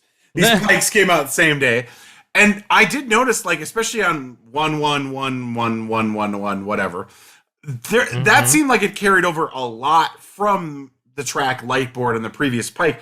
Like, do you think he's like, he did all of this at once and he's like, gotta split them up because Pikes are only a half hour long? Or like, I would say it's probably in the same DAW session for sure. Yeah. Like he probably wrote these really quickly after each other. I mean, yeah. Honestly, I'm kind of imagining like he has something similar to like Richard D. James of Aphex Twin, where it's just like a giant folder of like randomly named shit, and he just clicks on something and listens to it for a while, and it's just like a backing track, and he's like, yeah, you know what, I can make a song out of that. And he's like, I'll put that on the next Pike. Do you think he's releasing the songs as he writes them, or are some of these like catalog tracks? That's a great question. It is a really I good really question. don't know. Yeah, like, we don't know, and he's like so. Yeah. I mean, he's very incredibly opaque about the Yeah, books. yeah. And so we really don't know information on them. The best we can do is kind of look at like the credit information that does exist. Yeah. And just, kind of listen to them and give our own specific takes based on what like we do as musicians. Mhm. But like, I don't know, Buckethead does stuff super differently. So Yeah. That's I don't know how much we fascinating. can talk about that. True. Yeah. No, I mean that like the fact that you don't know is just as interesting as knowing the actual answer. Right, because I agree. Yeah, it's one of those things where up until like Pike 30 or 40, he actually released them physically, usually with like booklet art and like credits on them, Mhm. and so we actually had an idea of like who was doing album art, who was doing the different instruments, who was doing production and programming duties and all that. However, at some point, probably in like 2016 or 17, he just stopped doing that entirely. Wow. And so, we just have to guess on most things that don't have like a real album. There we go. What Yeah. a fucking wizard. What a wizard. Yeah, he is a wizard. That's for sure. Definitely a wizard. Big wizard energy. Yeah. I mean, like, mysterious. That's a wizard Yeah. quality. Really good at something. Another wizard quality. Yeah. He wears a hat. Wears That's a wizard hat. quality. Huge. Yeah. Huge. There you go. I mean, those are really all you need to be a wizard. So yeah. Question about this Pike. mhm. What number is he calling? I mean, obviously it's 2-2-2-2, Mhm. 2-2-2, 2-2-2-2, but where does that go? I mean, I want to say Sanitation. two is the prefix for, I think, Mexico and Central America. Okay. So He's calling Donald Trump's burner phone. Oh, interesting. He was the Yeah. one he was talking to on January 6th for those 7 hours. Obviously. They don't have the call logs. Obviously. Yeah. He was like, you know who's gonna have a take that's gonna help me in this situation? Yeah. Buckethead. Absolutely. It's either he calls on Buckethead or Kid Rock if he needs advice. Yeah, that's true. Those are the two. Those are the two big rockers. All right, moving on. Buckethead seems like the type that if Chris Rock, or not Chris Rock, if Kid Rock tried to talk to him, he would probably just say nothing and walk away. Yeah. Like I absolutely. don't think that he would engage with Kid Rock at all. Like I think those are the sort of personalities that make Buckethead uncomfortable. Yeah. And part of the reason he maintains the mystery and that he does. Kid Rock is like the anti-Buckethead. Yeah. He kind of is. Yeah, he really is. You know what Yeah. Kid Rock is? Kid Rock is Ted Nugent light. Yeah. Yeah. That's literally all he is. Yeah. Yeah. Didn't he do a commercial for Coors too? Coors are, like, people don't realize this. Coors are fucking Nazis. Like They're Adolf Coors was a Nazi. His name is Adolf. I have listened to that episode of The Dollop. Yes. Yeah. Absolutely. Yes. Yeah. Yeah, no, Kid Rock's like, fuck yeah, silver bullet, baby. Mhm. Yeah. Jesus. Do you think you could kill a werewolf with Coors? Conkinane has a bit about that. It's a great question. Oh, that's awesome. That's funny. What about Bob Seger's band? Can they kill a werewolf? Oh, fuck yeah. Yeah. I really hope it's the other way around. Yes. Oh, it's a cat man! Run! Oh my god. Oh, that's not a wolf. Never mind. That doesn't make Yeah, I don't know. I tried to laugh at that one. Didn't work. Speaking of trying to laugh, let's move on. Pike 234. Yeah. Coupon. Yeah. So Coupon's an interesting one, and that's it's one of the few Pikes. Also, Coupon was released on March 30th, 2016, 4 days after Lightboard and 2222, 2222, Pikes 230 and 231, respectively. 232 and 233. Oops, yeah, sorry. So the cover is unique in that it is one of the very few Pikes that does not have Buckethead Land at the very top. Instead, it's in the middle of the album, and the cover says Coupon, Buckethead Land, bump a stump, bump a stump, good this season only. Mm-hmm. And then underneath it says the Buckethead Land Pike Ticket Co. Oh, true. What do you think it is to bump a stump, everybody? I think it's a bad YouTube R&B rap song. Interesting. Yes. Like cold, like have you heard "Cold in the D"? Like it's that. It's too cold in the D. It's so How cold. the fuck are we gonna make peace? Yeah. Oh my God. Yeah. That's I had an old sous chef that was from Detroit, and I showed him that video, and he like broke down crying in the middle of the floor. He was laughing so hard, it was great. That's beautiful. So. Yeah. But yeah, no, that is exactly what that is. Yeah, and I can imagine the video in my head. Like I can see it. Yeah. It's there. Yeah. Yeah. So for me, I think bumping a stump is docking, like sticking your penis in Sure. someone else's foreskin. Yeah, I mean that you are bumping the stump eventually. Yeah, right? or maybe a person with like one of those fetishes for oh no. Yeah, I know what you're gonna say. Yeah. There's a specific name for it. Wow. I'm just gonna let you. Oh, are you struggle talking here. about from Crash? Yeah, that kind of thing. Yeah, I don't know what it's called. Yeah. The good Crash, the Cronenberg Crash. Yeah. Not that Oh, Hollywood no, I mean dribble. the good Crash is Bandicoot. Thank you. There very you much. go. So, Yeah. Actually, the good Crash is Dave Matthews Band. But go ahead. Yeah, there Crash you in go. the mirror. Yeah. Crash into Bandicoot. Crash 800 pounds of raw. By the way, sewage in when the you mentioned docking, fridge. I have to tell you, the first time someone described docking to me, they called it by a different name. Oh. They called it the capital H. And when they described it to me that way, that's the exact, I see that. That's the I see exact that. reaction I had. I laughed for like 12 days straight about capital H. No, that's really good. Wow. Yeah, the band Local H. That's what it's about. Yeah, That is fuck exactly yeah. what that's about. Yep. Mhm. Get a local H going.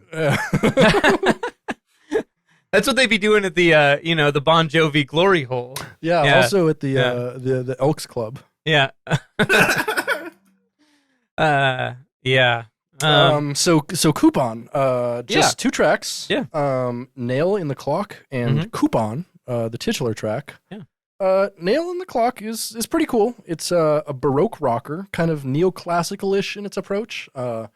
Lots of staccato stuff, lots of 2-note jazz chords, which are always fun. I like those a lot.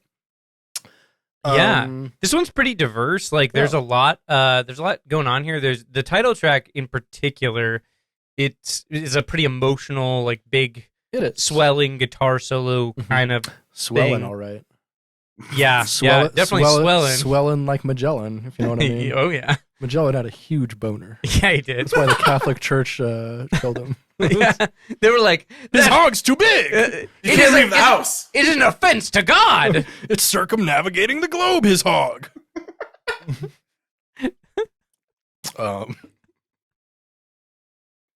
So His dog is circumnavigating the globe. very anti-papal that Yeah, no, his hog And is... then didn't they apologize like 200 years after that? Sorry, we should have locked your hog in the house. for that long. pretty much, yeah. Religion has a lot to answer for when discriminating against monster hogs. It does. That's true. That's true. That's what I want to see religion really take responsibility, take accountability for, is the shame that they have put upon those blessed with hogs. Yes. Monster hogs. Yeah, let's hear Pope Francis' take on monster hogs. Yes. What do you think, bud? Yeah. Maybe the real monster isn't my hog. Maybe it's the patriarchy. Right? There you go. Yeah, that's true. That's true. Yeah. Wow. So, anyway. Okay. Yeah, Nail in the Clock is interesting, though. It has wind chimes. It does. It has a lot of wind chimes. I know. I wrote a note about that, too. Did we all write a note about the wind chimes? It's got a gong, too. It's got a gong going on. Mm-hmm. Yeah. Somebody downloaded a percussion pack. Yeah, they did. Yeah, they did. And never used it again. Yeah. Well, no. So that one's cool. The second song, for some reason, has a ton of views on YouTube, as you said. Was it because it's a 1 banger, million. baby? It's a banger. So was it the one that wasn't by Poli Poli or Humano Being? Yes. That's what I thought, because Yes. like I clicked on that initially. I'm like, that can't be the album. That's like way too long, or not long enough. So I was ignoring it at first, but then I was like, wait, 1 million views? What the fuck? And so like I clicked on it, and then I was like, holy shit, there's like 1,200 comments on this. Like, what the fuck? And I read all of them. Wow. I'll have you know.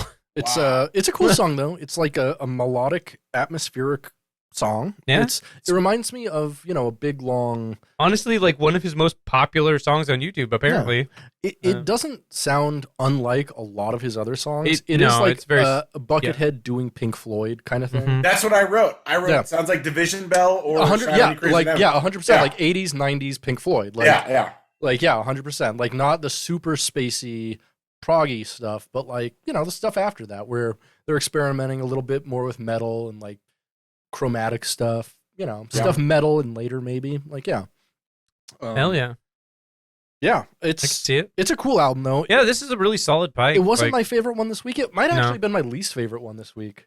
Yeah, Wow, the first, it was my favorite. Like not even Interesting. close. Nice. Yeah, And that's the thing is not like even close. and it's one of those things that I'm just comparing this against basically all other Pikes, and he does the Pink Floyd a lot, especially in like the 200s albums. Okay. So it's something that like I've been so It's ingratiated familiar to towards. us. Yeah, it's a Yeah. little too familiar, and I'm like, yeah, all right, like it's good. Obviously, I recognize it for what it is, but like looking at the other Pikes, it's similar to a lot of stuff he does, a lot of other stuff he does, and I like when he explores new territory. totally. Yeah, Pioneer, baby. I enjoyed this one. This one's my second favorite. The first one this week, Pike 232, is my favorite from this week. But this one is a close second. It was between this one and that one. Like I was thinking about it. I was like, I really like both of these. I like their takes on them. I agree with you that it is familiar, but I still enjoyed it. I thought this one was pretty good, pretty rad. Mm-hmm. Pretty good time. Yeah, I'd say it's about an average Pike. Like if you go into Pikes Mhm. looking for like Buckethead type music, like this might not be a bad one to start on, but it's Yeah. not the best one to start. Agreed. What's the last coupon y'all used? Whoa. Oh, you know what? Oh, I shit.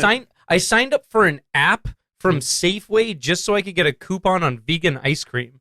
And that was about 2 months ago. Well, Sign- you know what I did though What's that? is I generated a fake dummy email to sign up to get the coupon for vegan ice cream, and then I deleted that email so I no longer get their emails. Because I only You wanted the fucking coupon hack for that. the system, bro. Fuck yeah! Hack the planet, baby! Yeah. 1995, Hackers, starring Matthew Lillard, do you, fucking No. other people. Oh yeah, he's in that, but Johnny He Lee is. Miller. yeah. Yeah, there you go. There you Do- go. do- That's Johnny what Lee I'm Miller. talking about. Do you Yeah. have any emails that aren't dummy emails, Spencer? No.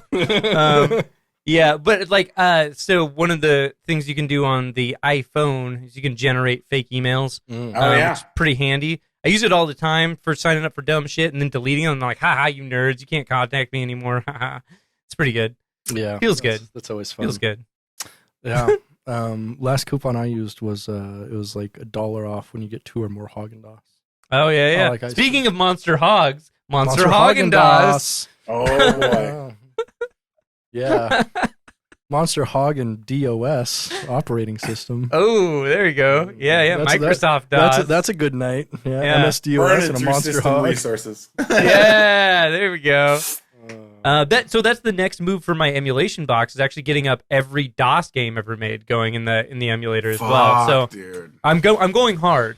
Going hard. Yes. Yeah. Are you getting hard? Because it sounds like you're doing that too. Yeah. Oh yeah. Oh yeah.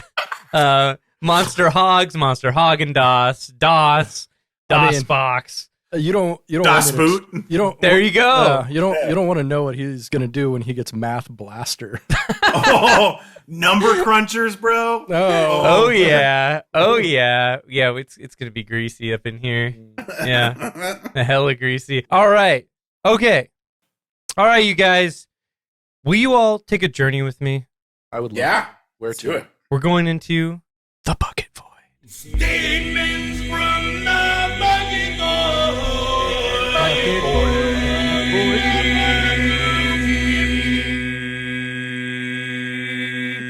Oh my god! Oh my god! We're here. Look at that. We're at the part of the show where we talk about YouTube. We made it here. Our tube?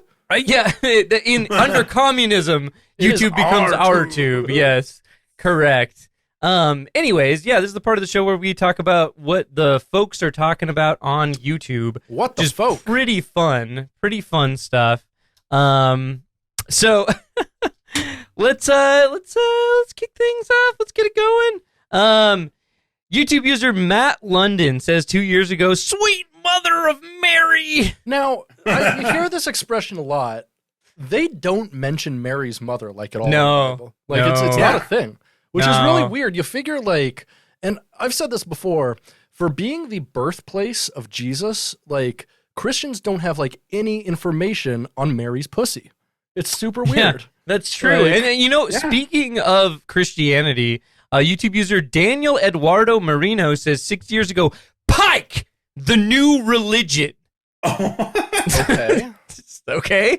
I feel like Buckethead is a religion for all on the most interesting place of a spectrum. Okay.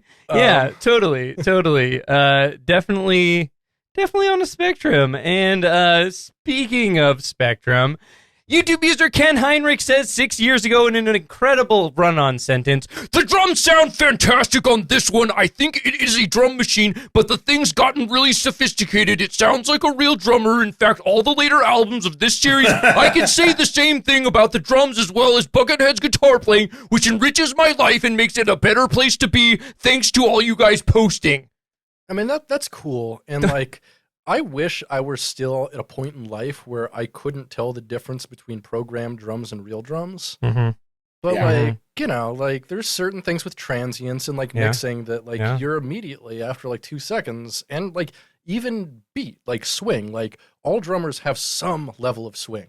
This is true. And this is true. I mean, you can program in the swing. You can, but programmed swing is also kind of obvious, unfortunately. It can be. Yeah. Really, it sure I mean, there's be. good algorithms now. Like the recent Logic players with drums, actually kind of amazing and remarkable swing. Yeah. Well, not keeping up with swing, but instead talking about other things. Wow, that was the worst transition I've ever done. We're gonna just move on there. YouTube user Vic Boss says 4 years ago, "If Buckethead is still yes." I read this one too. Yes. We're going to talk about this one in the response to it. Okay. If Buckethead is still dating Big D, she is the luckiest girl in the world. This is 4 years ago. As of 4 years ago, I think Buckethead might have still been dating Big D. Well, are you going to tell me who the fuck Big D is? Yeah. So Big D is a performance artist and dancer who has been performing off and on with Buckethead since earliest time we know it is I think 2005. When she performed with him on a PBS special. Since then, she has performed with him a multiple amount of times, mostly just when he's playing in or around the Los Angeles area because she lives around there. Okay. According to some information I found, Buckethead and Big D have known each other since sometime in the mid to late 90s, and were dating from sometime of the mid to late 90s up until there are question marks in like the mid 2010s. Well, we got a response to that one that I think is really nice. YouTube user Gojo says 1 year ago, "Think of what his fingers are capable of." Now, one of my favorite things about this is literally almost word for word what one of our fans, Vodka Rat, said on one of our messages. They went to a Buckethead show and like were in the bathroom talking to someone, and they were talking about how they thought Buckethead was hot, and they said, "Imagine what those fingers can do." And like everyone who came out of the bathroom just stared at her like, "You slut." Yeah. Which is beautiful. I don't even have the parts that would matter, and I'm really imagining it. It sounds Yeah. He's got those serpentine long fingers with great control, muscle memory, muscle stamina. Yeah. Stamina. Okay. Yeah. Precision. Precision. YouTube user Russell Svensson says 5 years ago, "I'm a guitar player from hell. Having said that, my God, his real genius is in these Pikes. Been here on the couch a week now, munching, smoking. Wait, is it 420? No, it's 421. Damn. Brand new headphones. I just can't get enough. Had to tell Mr. Page to scoot over. Fucker, make some room. Buckethead needs a lot of head. If you want Mr. Pretty great. You want Mr. Page to scoot over, you're going to have to ask his 15-year-old to also move as well. Yeah. Yikes. I love the idea that this guy has been literally on his couch for a week, munching and smoking. Yeah, munching, smoking.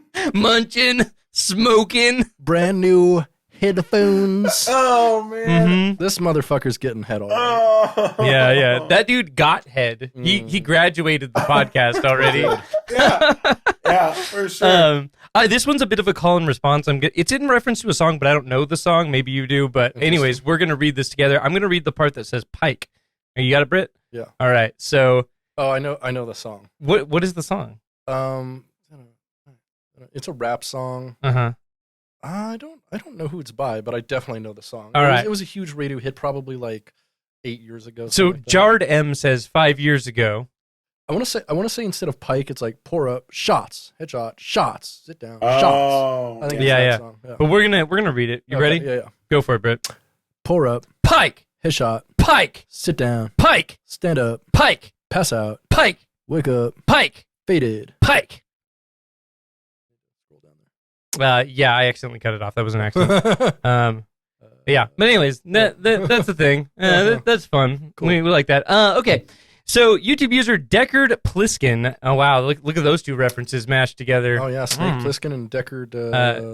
Deckard from a Blade Runner. From Blade Runner, yeah. Mm-hmm. Yeah. What's his last name? You keep wanting to say Deckard Cain, and I know you do. I know. From fucking I'm not Diablo, going to. but you're not going to say it because that's wrong. His name is Rick Deckard. That's his name. There you go. Hello. Yeah. Rick Deckard, from Rick and Morty, obviously. Stay in chat. Deckard Pliskin says 6 years ago, I'm hoping the Maestro comes to Portland, Oregon on his 2016 tour. He did. Well, there was a response to that. And YouTube user Newpath says 6 years ago, he could draw a bigger crowd than Bernie did last week. Which I highly doubt. I mean, unless he's talking about Bernie Worrell. And then, yeah, maybe. Yeah, I have a feeling that's not the Bernie he's talking about. Yeah, because, when Bernie came to Seattle on that tour, he filled up the Key Arena entirely, and there was 30,000 people in overflow. Wow. Like there was Bernie was the man on that tour. No, he fucking killed, dude. Yeah. Like I had to stand like a mile away watching a giant screen to see him speak. It was stupid. Yeah, that sounds dumb. Speaking of elections though, YouTube user Nostra Dumbass says 3 years ago, Paul Gilbert / Buckethead 2020. Honestly, Paul Gilbert would kind of rock as a politician. That dude's so chill. He is chill, but who knows what his politics are? He might want to murder all the homeless. I don't know. Here's the thing. Joe Biden already does, so it couldn't be much worse. Like, we've got two parties who want to murder the homeless, so I don't know. It's like, let's go Buckethead. Let's go Brandon Head. No, Brandon. Okay, so YouTube user William Warner says 4 years ago, when my 20-year-old son told me about Buckethead, I told him he was crazy. But I started listening to him, and I tell you, I was wrong. This guy is so awesome. Can't stop listening to him. Thank you so much, Buckethead. You keep up the great work. And in response, YouTube user Bassin and Billiard says 3 years ago, thank your son. So let's talk about the guy who chooses Bassin and Billiards as his screen name. This man loves fishing, lake freshwater fishing. Probably. I mean, there is sea bass, but we're gonna assume it's lake bass. fishing And billiards. Yeah. And Buckethead. And Buckethead. Yeah. The three Bs. You know, they call me three Bs. I'm sorry. Number 4, this guy's son.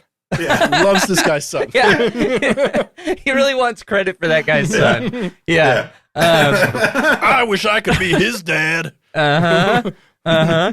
YouTube user Ostrich Cum says 1 year ago edited. Bucket and Gary are the two most emotional artists. All right, so Which Gary? Let's take guesses on Gary. Mine is, I think it's the snail from SpongeBob SquarePants. Oh, yeah, Okay. obviously. Yeah, his pet. Obviously. Uh-huh. Yeah. What are you guessing? I don't know any Gary. I thought Gary Newman? Gary Glitter? Larson. Gary Glitter, yeah. Gary Larson, yeah, Yeah. from Farside. Uh-huh. Yeah. Gary Leach, rest in peace. There we go. Yeah, I don't know. Let's go for Gary. We already call back Gary Leach. It's him. Gary Leach. Yeah, it's definitely Gary Leach. Fuck it, it's Gary. He's He the most emotional artist. He is an emotional artist. Like, Yeah, we'll give his it to him. emotion is I am the law. I'll tell you what, I have felt a lot of emotion while playing Magic the Gathering, Also- and so I will. Although You know? I gotta say, Gary Leach in like 2018 did like the super woke series of comics, one of which was called Colorblind, a racial story or something like that, which was like about a black kid. Like, and he did it about a ton of different like minorities and stuff. Like, it was fucking woke and cool as fuck to see like a white dude in their 60s, like From England. From fucking England. Exactly. Like, Yeah. I'm gonna do this project, and he did like some pro-trans stuff, and I'm like, you're from England and pro-trans? Yeah. Thank God. It's You and Jeremy Corbyn. They're not just all J.K. Rowling over there. It's just this guy and Jeremy Corbyn. I swear to God, Yeah. just those two. Okay. Like, All right. maybe a couple actors. I don't know. Mm-hmm. Sir Ben Kingsley. We'll say he's a good one too. Sure. Yeah. Yeah. YouTube user, I'm not even going to try to pronounce that, says 7 years ago, I'm a full-grown 53-year-old man, and I still get tears in my eyes when I listen to the emotion that pours out of every note that comes out of this man's fingers. Incredible! Now, I appreciate that.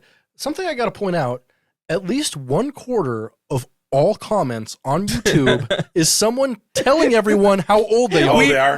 I don't get it. We literally talked about that while you were in the bathroom. It's like it's the most popular genre of music comment, and I just don't get it. It's either I'm really old, but I like this new music, or I'm young and I like this music. and I was born in the wrong generation. And I'm like, fuck all of you. No, just enjoy the music you like. It doesn't matter how old you are. Now, this type of shit is my favorite shit. Like, just like shit where it's like, I'm an old man and I love Buckethead. Like, Yeah. honestly, fucking I'm going great. to say it. No one cares how old you are unless you're 69. Comment Nice. 365 days of that year. Fucking do YouTube comments because everyone wants that. Yeah. Also, Everyone like, likes that. Buckethead was like close to 53 7 years ago. Or 7 months Yeah. ago. You know what I mean? Yeah. I want to Like, say his it's- 54th birthday Yeah, is coming it's like- up in about a month and a half. Yeah. I'm really moved by this music made by my own peer. You know what I mean? Like, it's like, Yeah. That's a very good point. it's like, okay, yeah. Yeah. Yeah. Yeah, it's Pretty like, good. man, I haven't heard anything this good since all of the other good contemporary guitarists of my generation. Like, oh, cool Yeah. guy. Neat. Yeah. Well done. Yeah. So Greg Merle says 2 years ago, this is like Close Encounters of the Bucket kind. So I just got to point out the Betsy Ross flag is definitely a modern crypto-fascist thing. I don't know where this guy's politics lie. However, we have seen there are at least one Q-pilled bucket bot. Oh, we'll get to that. God damn it, not again. We'll get to boy. that. We'll get to that. I'm just going to say, if you want to put anything patriotic as your profile image, maybe just like Yeah. Google it first and see if it shows up on like the Southern Poverty Law Center's website at any point. Like it's not That's a good hard. point. It's not hard. That's a good point. Just make sure like you're not putting a symbol that most people think is racist. Yeah, go to the That's Jewish true. Anti-Defamation League's website. There you go. No. There you go. It's Yeah. not difficult. So it's time for Cum Corner. Oh, is it? Wait, All right. can I read two more? I found two more that you missed on the Well, comments. no, we're not done with comments. Oh, no. This okay, is okay. a subsection. This is a Sub- subgenre. subsection. Okay, But no, okay. well, I'm happy. I can't wait to hear those. So like, Okay. yeah, we will get to that. Okay. These are two comments that I selected that we call in our subsection Cum Corner, which is horny Buckethead fans. Okay, And because so- I got one of those. For Okay, sure. So, all right, cool. all Okay, right. Let's start this out. All right. Ready? Getting horny, massive boner. Let's get into the cum corner. Hell yeah. YouTube user Duvalito says 2 years ago, I wouldn't mind getting a lap dance to this song. It has that flow. So, oh my God. I was just about to ask if y'all think there are any professional dancers out there who dance to Buckethead. However, I know for 100%, yes, there are. Oh, yeah? Oh, yeah. Oh, right. Yeah. Yeah. One of them has been on our show. That's true. That's true. One of them has is been on our a personal show. friend of ours. Yeah. Yeah. Fucking shout out to anyone brave enough to get sexy to Buckethead. Yeah. That rules. Because Buckethead is sexy music.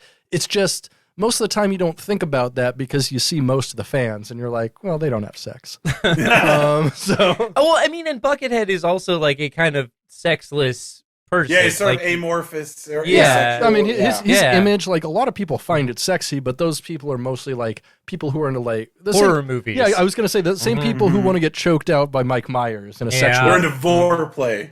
Yeah. I don't know about vor. I'll allow it. I'll allow it.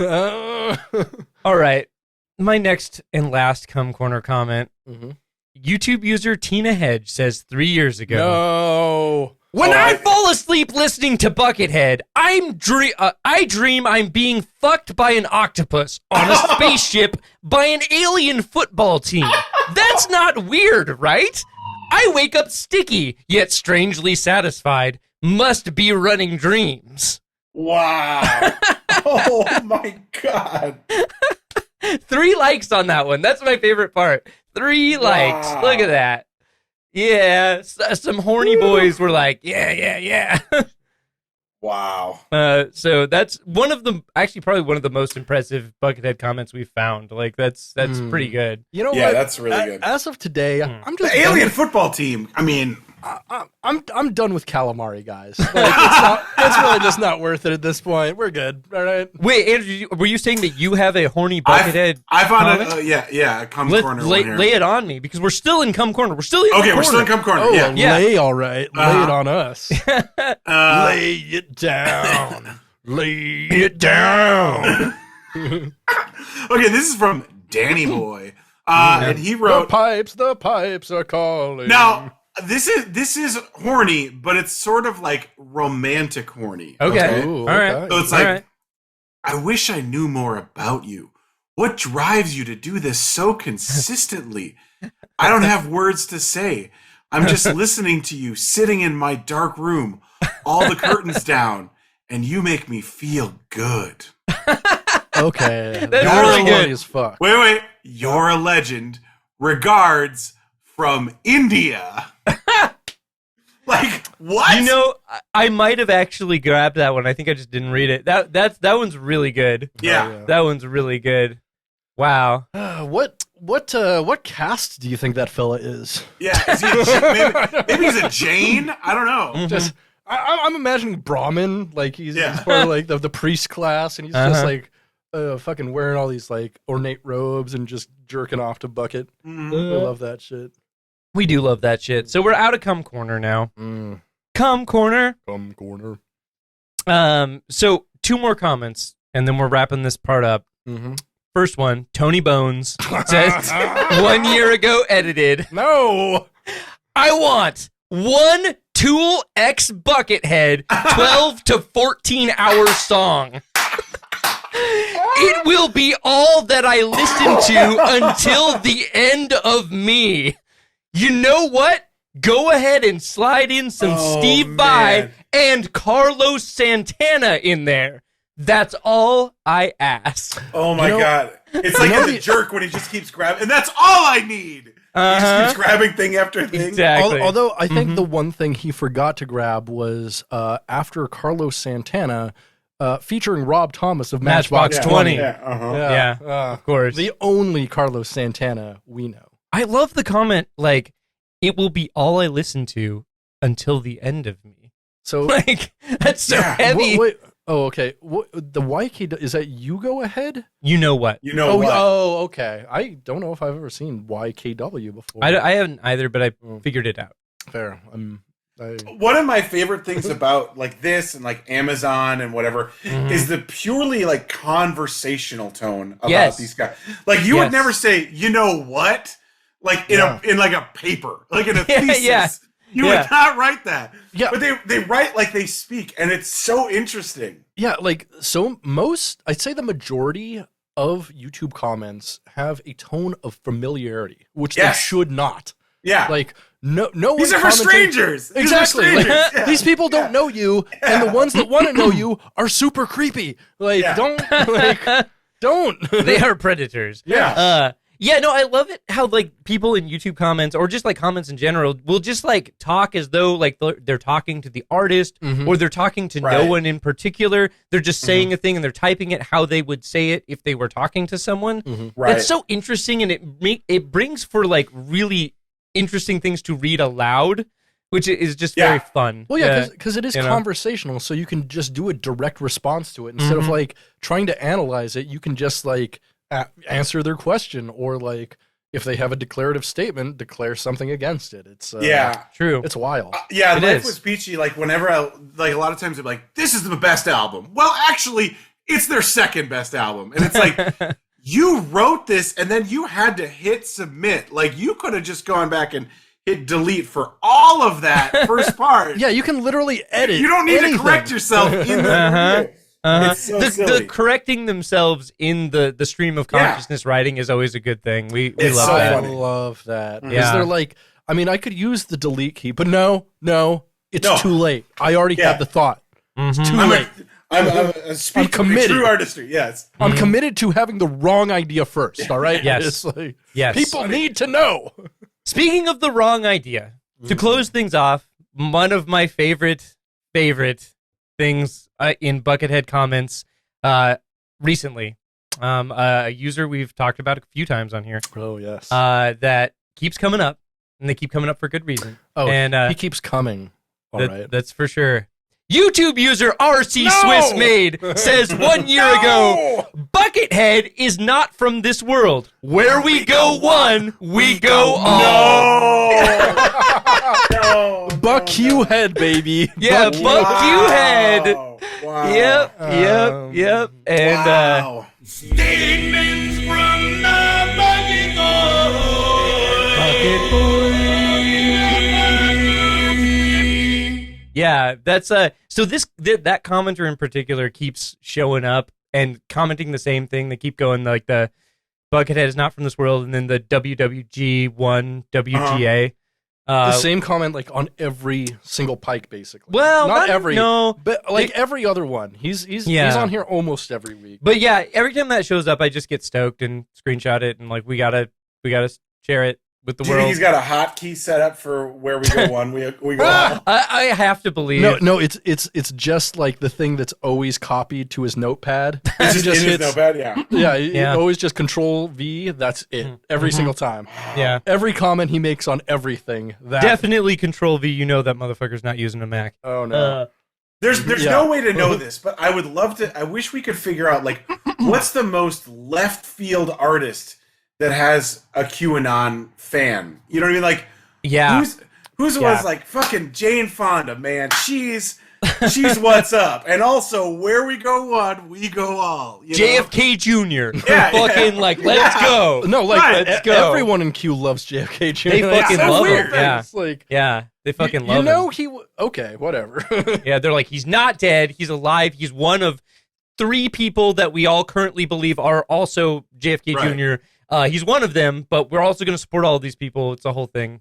And also, he doesn't believe in any of the shit his dad talked about. Like, yeah, totally. Even though all his life he published a magazine where that's all he talked about. Like, George Magazine was a liberal magazine. Like, come on. It's crazy. Absolutely. Like, it'd be more believable if they're like, there's a secret, like, Ron Paul's son, like Don Paul, you know, like that would be more believable than JFK Jr. is still alive and also conservative and weird. I think the secret Ron Paul son is actually Trash Can Paul. Yes. yeah, exactly. Yeah. I mean, yeah. we already call Rand that though, right? Oh yeah, Yes, we do. Yeah. We do. That's That's true. what most people call. Yeah, yeah. There we go. Well, anyways, hey, now's the part of the show where we recommend stuff. Indeed. So we recommend the people who are listening to check something out. Check out a thing. It can be anything Mm-hmm. or nothing. Yeah. Yeah. Who wants to go first? I want Britt to go. All right. So this week, I don't know. We'll probably end up doing some kind of special episode or a watch along on this. I've been watching a lot of playthroughs of Star Trek PC games. Oh yeah. There's a fuck ton of them. There are An enormous wow. amount. Yeah. So specifically, I watched Star Trek Klingon, which is awesome. Stars Christopher Whoa. Plummer as the main Klingon. We- Also has Michael yeah. Dorn in it. It's Yeah. so fucking cool. Yeah.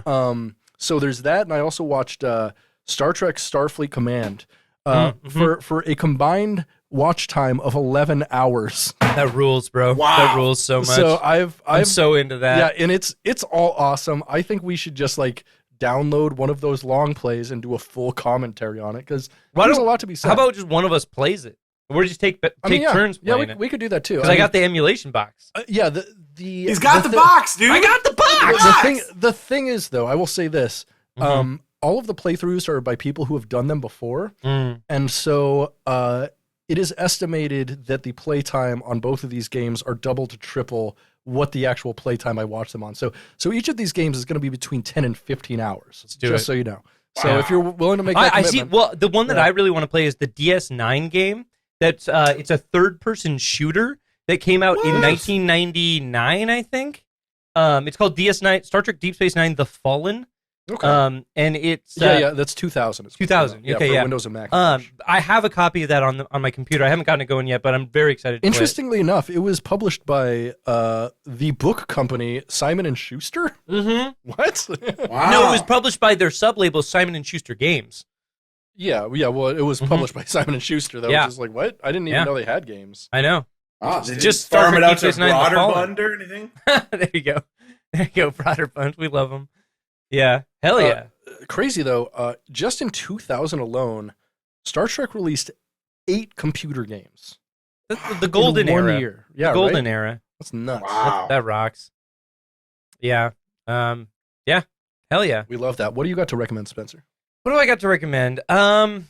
That is a great question. Which will maybe be our next week's episode, unless we want to do more Heathcliff. Which I'm sure we can. I think we should do more Heathcliff. Okay, we can keep going on that train.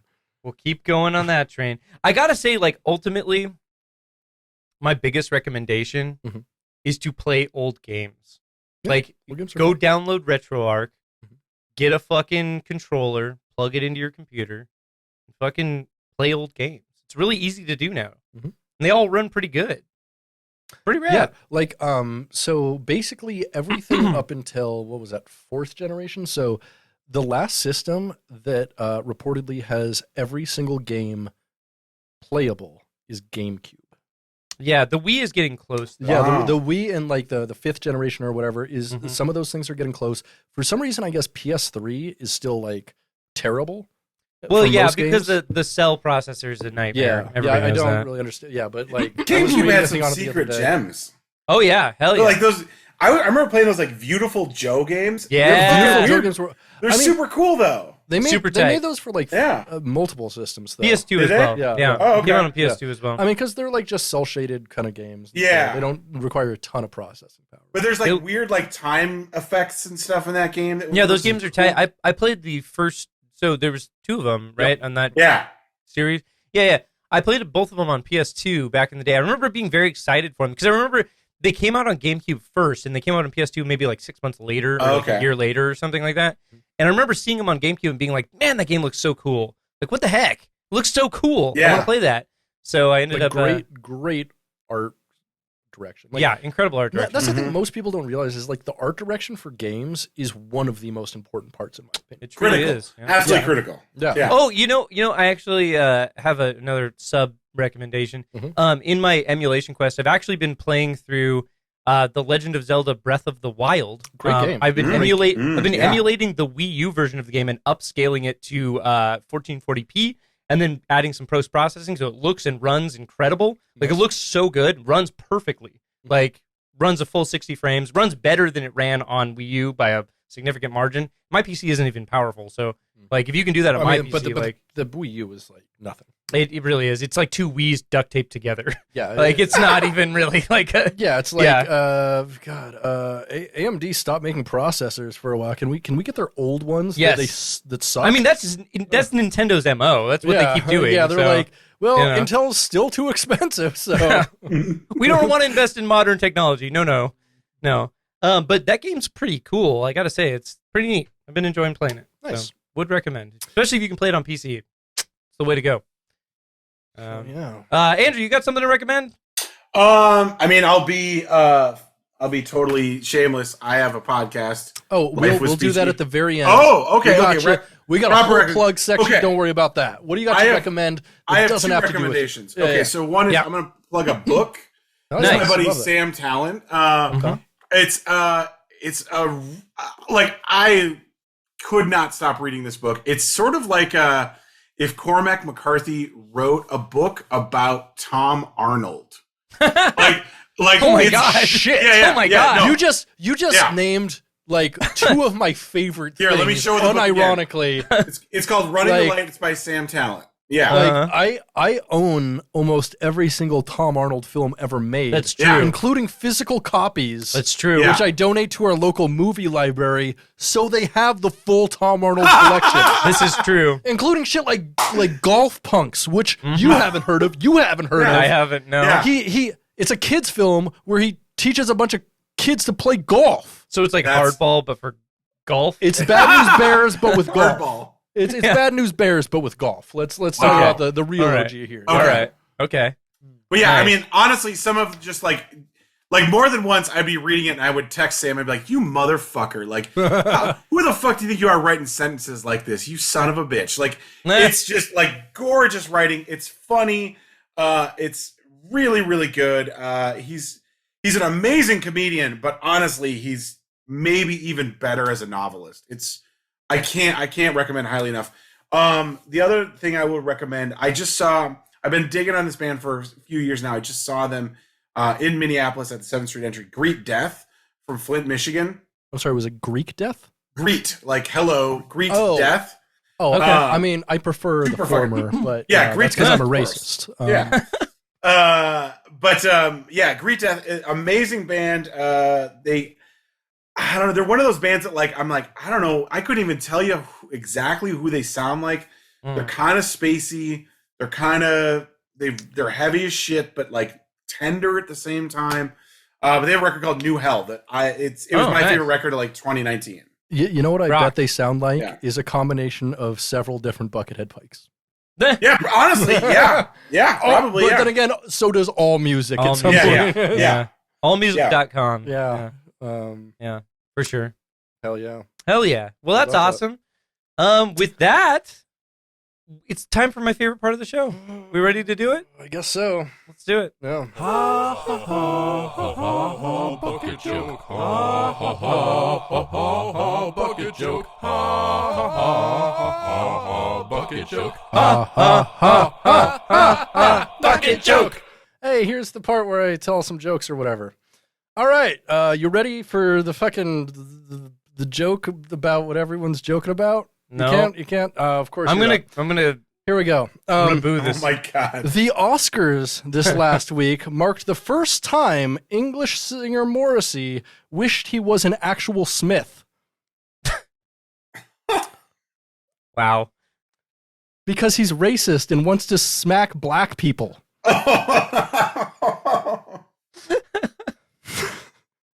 Wow. What do all the successful solo bassists of all time have in common?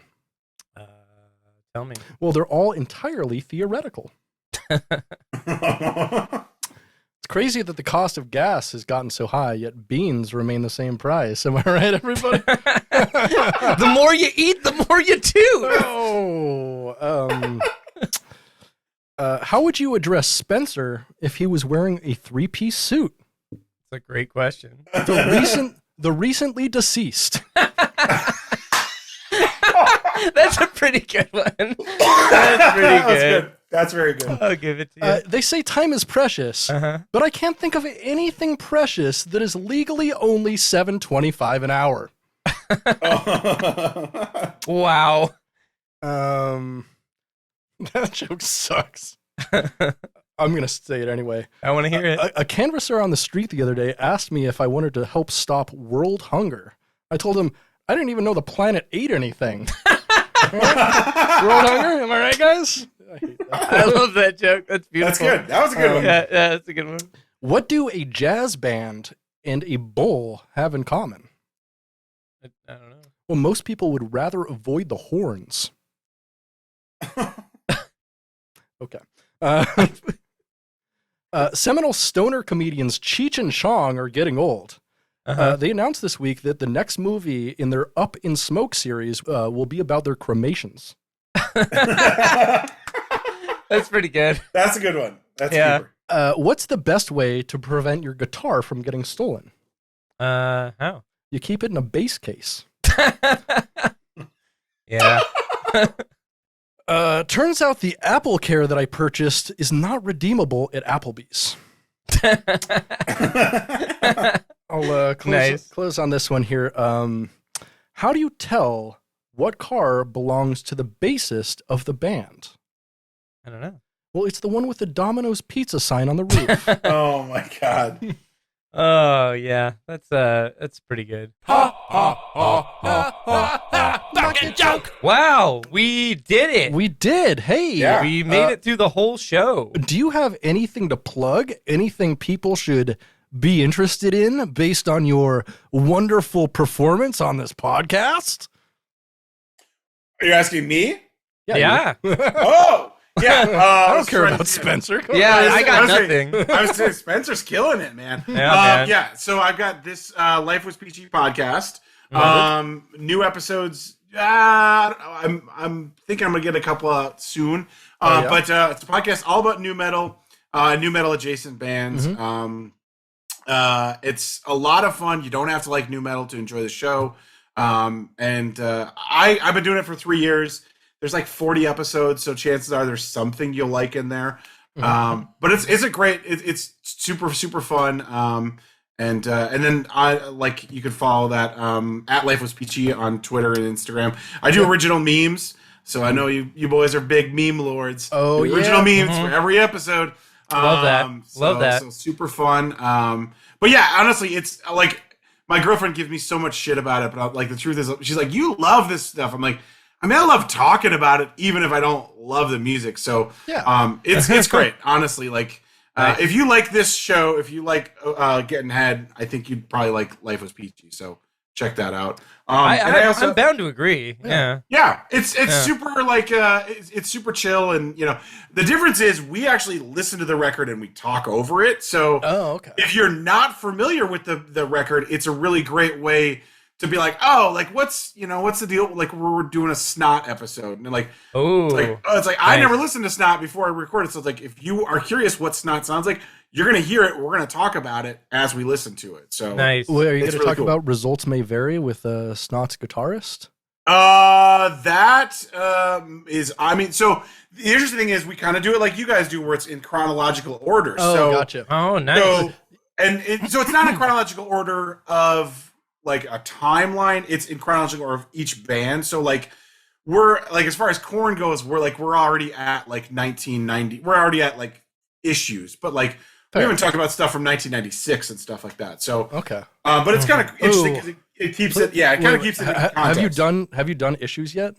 No, Issues are the one where is the Excellent. next So one we do. one thing I would highly recommend you hit up in your research is MTV. I'm not sure if you remember, they did a contest where you could do I album remember. art. Yeah, and so Yeah. the album art is crazy because they There's 4 covers. Yeah, there's 4 covers, but they also let people theoretically name the album as well.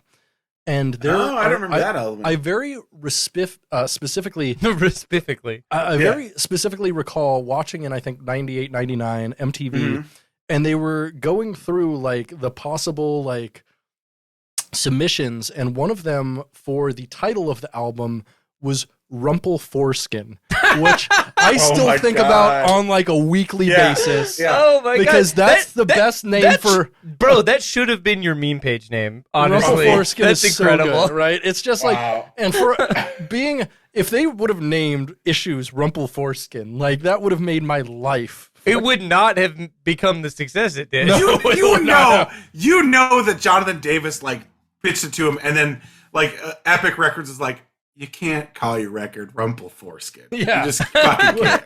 But still, somehow they were like, Yeah. yeah, go ahead and make a dubstep record. That That's was cool. that was the same nerds who were like, Blink 182, you can't call your album Use Your Erection. Yeah, And yeah. they're like, come on, we want to Yeah. call it Use Your Erection. It's a good name. It's really fun. And then Axl Rose is like calling up the studio head. It's like, you can't do that. Like, Yeah. pretty good. Pretty good. Yeah. Well, anyway. So and then we're starting. Now we're kind of branching out with the show a little bit. And so now there's a sub show within the show called Peachy Picks, which is an episode dedicated to like, so usually it's a returning guest, and it's usually it's an album that's not new metal. That if you were kind of like, I'd like something maybe a little bit more mature, a little bit, let's just say fucking better. Like, what would be a good off ramp from new metal? So, so it's only Filter albums then? And yeah, it's Filter. Deftones. Yeah. Deftones. Yeah. So oddly enough, it's odd that you mentioned Deftones because everybody wants to talk about. So the guest gets to pick the album we talk about. Yeah. Everybody wants to pick Deftones, and I'm like, you can't pick Deftones. Because they kind of don't really, in my opinion, don't fall in that genre. But also, everyone wants they're to a do Deftones. nebulous genre, and they're like Right. too good to talk about. Honestly, Exactly. Like, Yes. no one wants Yes. to talk about. Yeah, this music's really good and makes me want to fuck. And Yeah. then you're Yeah. just like, well, we've got another hour of our podcast because we wrapped it up with those Right. statements. Yeah. So the rule is like Deftones is like for people like I've set them aside for like, look, if Dave Grohl wants to come on my podcast and talk about Deftones, Dave Grohl can talk about Deftones. Taylor Like, Hawkins wants to come Yeah, on your. if Taylor Hawkins wants to- you know what? I'm going to You're extend gonna be the like, offer. It is You're rising Mark- from the grave. Yeah. I will extend the offer, Taylor Hawkins, if you want to come back from beyond and talk about White Pony. But yeah, It's truly unfortunate that he lost his battle with Foo after all these years. yeah. Right. He's been fighting that foo for so long. But yeah, so we're gonna do. So Peachy Picks is kind of a new subgenre. So we're gonna do an episode about Refused. Jesus Christ, Shape of Punk to Come. There you go. It's coming out. We're gonna do an episode about Hum. Ooh, nice. pronounced now. Yeah. Hum's So great.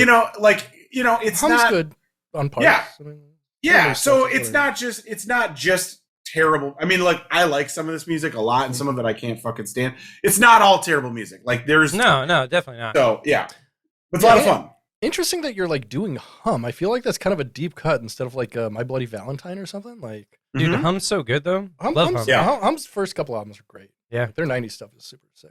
Yeah. So well, also because like Deftones are like one of our favorite bands is Hum, and you can hear that in a couple of Deftones tracks definitely. explicitly. Definitely. And also just like look, Def shit is heavy. Like I don't care what anybody says.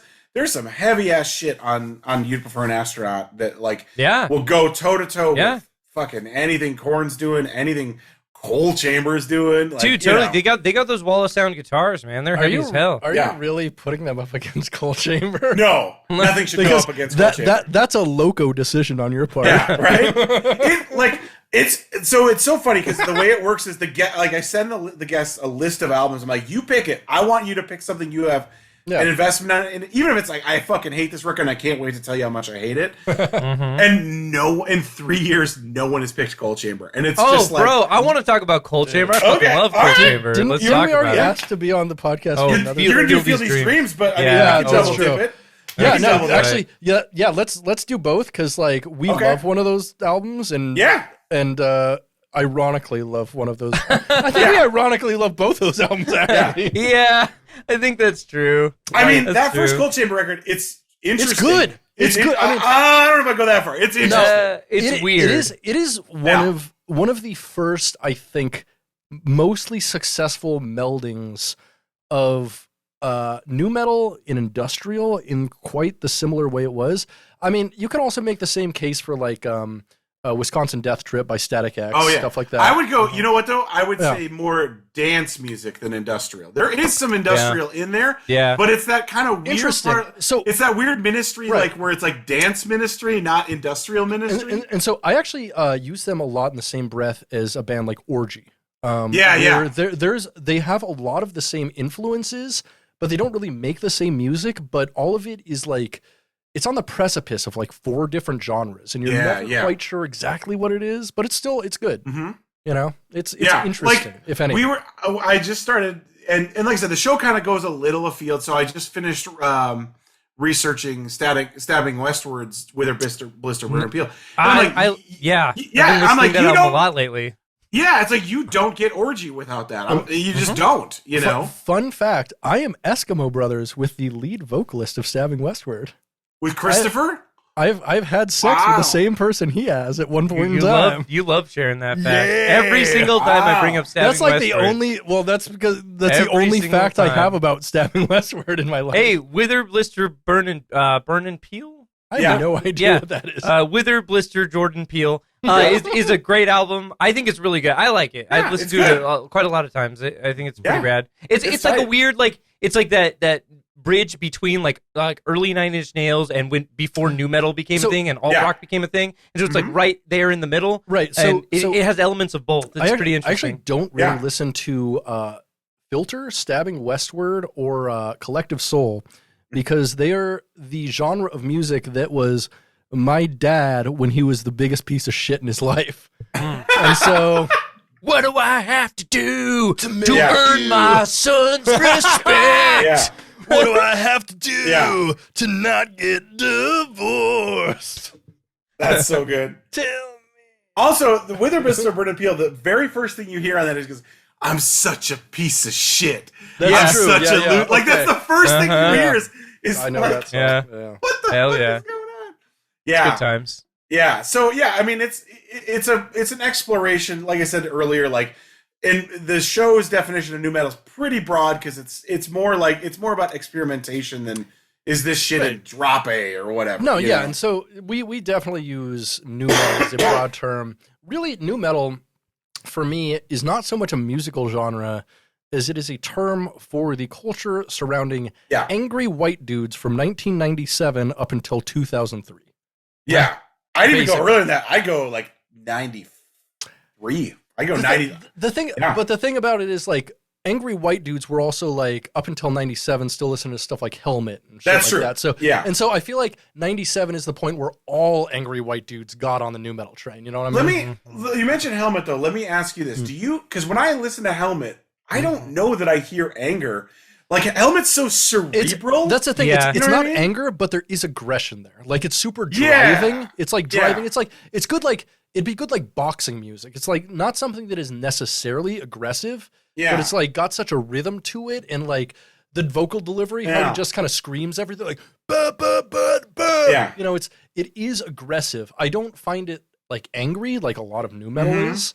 And it's not like fucking, Disturbed, like, I hate you, mom. Yeah, I hate you, mom. Or like, woe is me. It's more just like, hey, we're talking about life. And it's stuff. more like, man, fuck shit. Like, it's drive your truck fast music more than anything. Yeah. It's skateboard fast, obviously. Or that too. Yeah. Or like Unsane. Yeah. Like, actually, Unsane, El Nino, I kind of put in the same, El Nino rather, kind of put in the same category. Even maybe like Biohazard-ish. Oh, yeah. Biohazard's a little more like crossover, but kind of the same feel. I mean, we did an episode about the Judgment Night soundtrack, so a lot of these artists have come and gone through the show. Have you done End of Days soundtrack yet? Oh, no, that's on the list. It's on the list. What about the Scorpion King original soundtrack? Because that's another one. Absolutely. Yeah. We're all about like the nu metal soundtrack. We're very well versed. The nu metal soundtrack, like Venn diagram from the late 90s, early 2000s, incredible. Was just like it's like 14 bands playing 3 songs. Or how about MI2 soundtrack? Because that shit is awesome. Yeah. That shit slaps. There you go. Take a Look Around by Limp Bizkit, which is my favorite Bizkit song. That's a great Bizkit song. Great Bizkit song. Mm-hmm. I mean, if it's good enough for Tom Cruise to do like a 20-minute industrial film for the Church of Scientology, with it looping behind him, hell yeah. you know. Wait, what? I don't know about that. You don't know? Oh, neither does Shelley Miscavige. Yeah, right.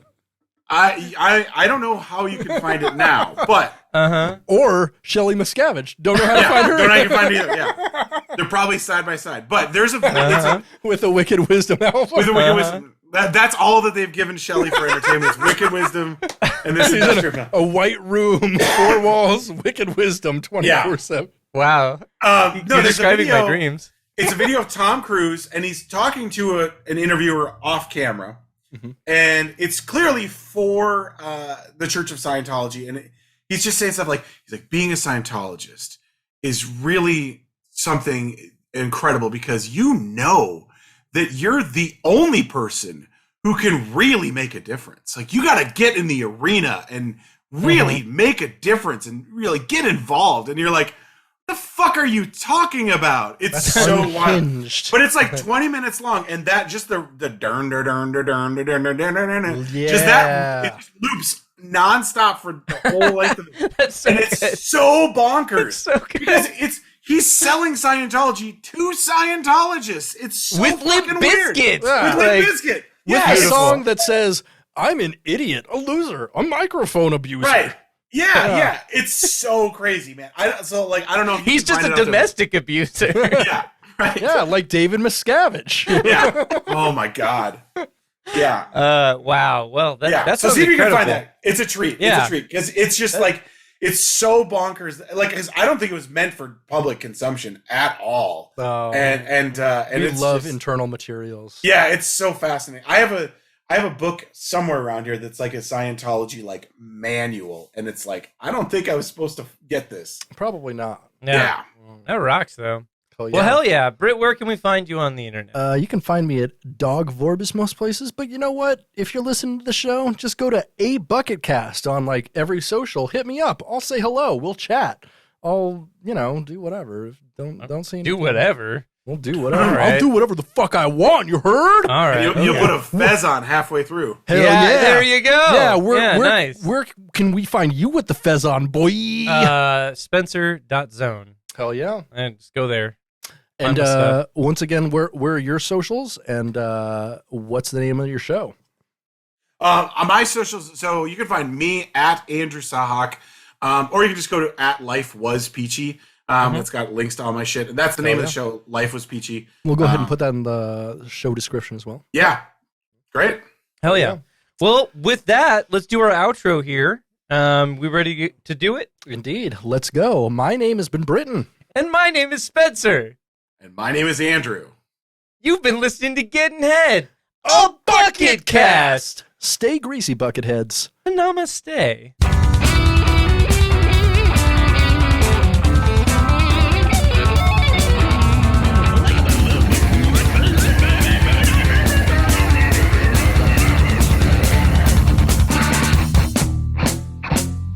Due to your Zoogle flacency, I'm going to have to nibble the friggin' spackadackle back into the hell you're spucking mucking.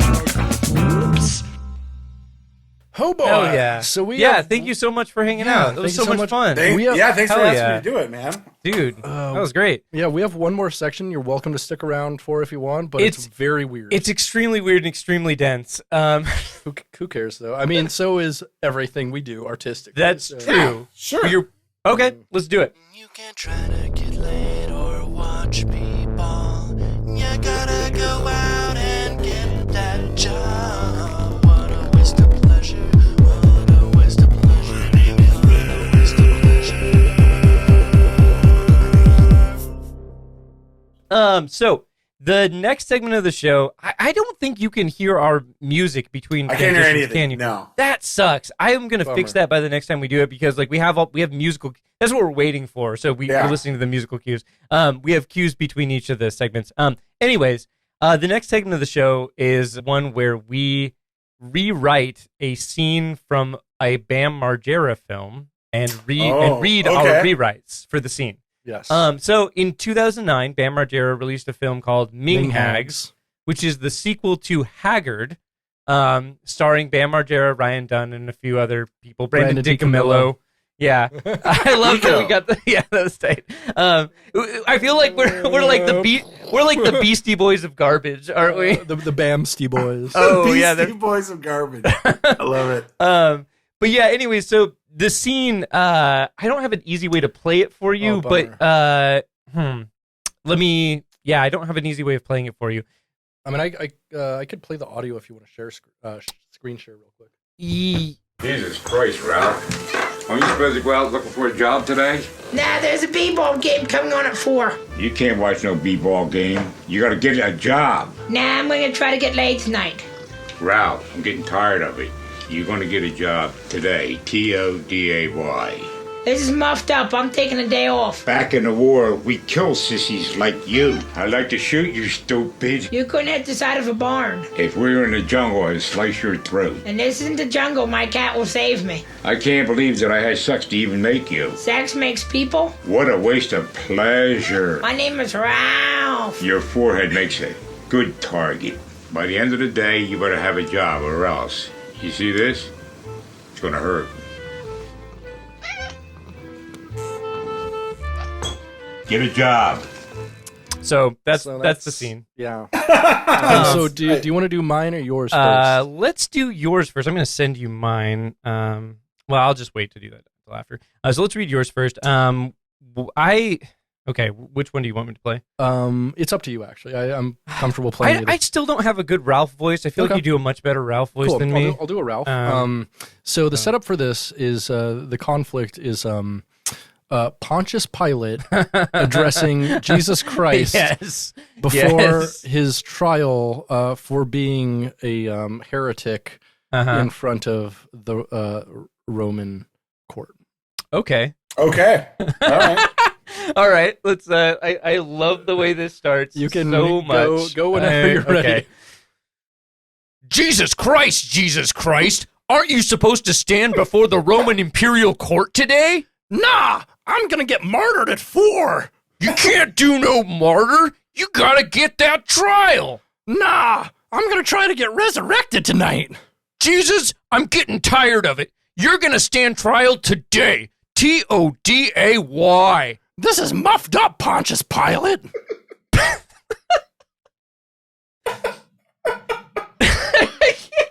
That broke me. Wow. Back in the reign of Augustus, we'd kill messiahs like you. See this cross? It's gonna hurt, stupid. You couldn't crucify a manger. If we were on the mount, I'd adorn you with a crown of thorns. But we aren't on the mount. My disciples won't save me. I can't believe nobody... Oh my God. Wow, sorry, Britt, that's an incredible line. I can't believe nobody had sex to even make you. Sex makes people? What a waste of faith. My name is Jesus. You're going to stand trial, and you're going to admit to being the Messiah. You see this whip? It's going to hurt. All glory to Rome. Yeah. Wow. So that was amazing. Yeah, it was really I was good. Just like, I started out Jesus Christ. I'm like, why don't I just do it about Jesus Christ? Like, that's the first line in the scene. Like, wow. Easy enough. Wow. Mine pales in comparison, but mine Kampf in comparison. Oh my gosh. Whoa. Yikes. Yeah, yikes. Speaking of yikes, mine is between Dave Mustaine and his bass player David Ellefson when he was caught sending videos of himself jerking off to a 19-year-old girl. We love that. This is a real thing that happened, by the way. Would you rather be Dave? I'm going to play Dave Mustaine in this one. Okay. Because I didn't get to do a Dave Mustaine voice last time. Jesus Christ, it's Dave again. Okay, you ready? Yep, go for it. Jesus Christ, other Dave. Aren't you supposed to not be a sexual predator? I'm filming videos of me jerking off until 4 a.m. You can't film yourself jerking off. You gotta be in a committed relationship with your wife. Nah, I'm gonna keep grooming this 18-year-old girl I met online. Dave, I'm getting tired of it. You're gonna stop trying to be a predator today. Today. This is muffed up. I'm gonna send these jerk-off vids to that girl. Back in the day, we fired perverts like you. I don't want to see you come, stupid. You couldn't even fire Lars Ulrich. If this goes on the internet, I'll slit your throat. Well, this is just a DM. This underage girl will definitely protect my privacy. I can't believe anyone would want to see your penis. You want to see my David Ellefson hole instead? What a waste of pleasure. My name is Dave. Your perving makes a good target. By the end of the day, you better distance yourself from Megadeth or else. You see this contract? It's gone. Fine God!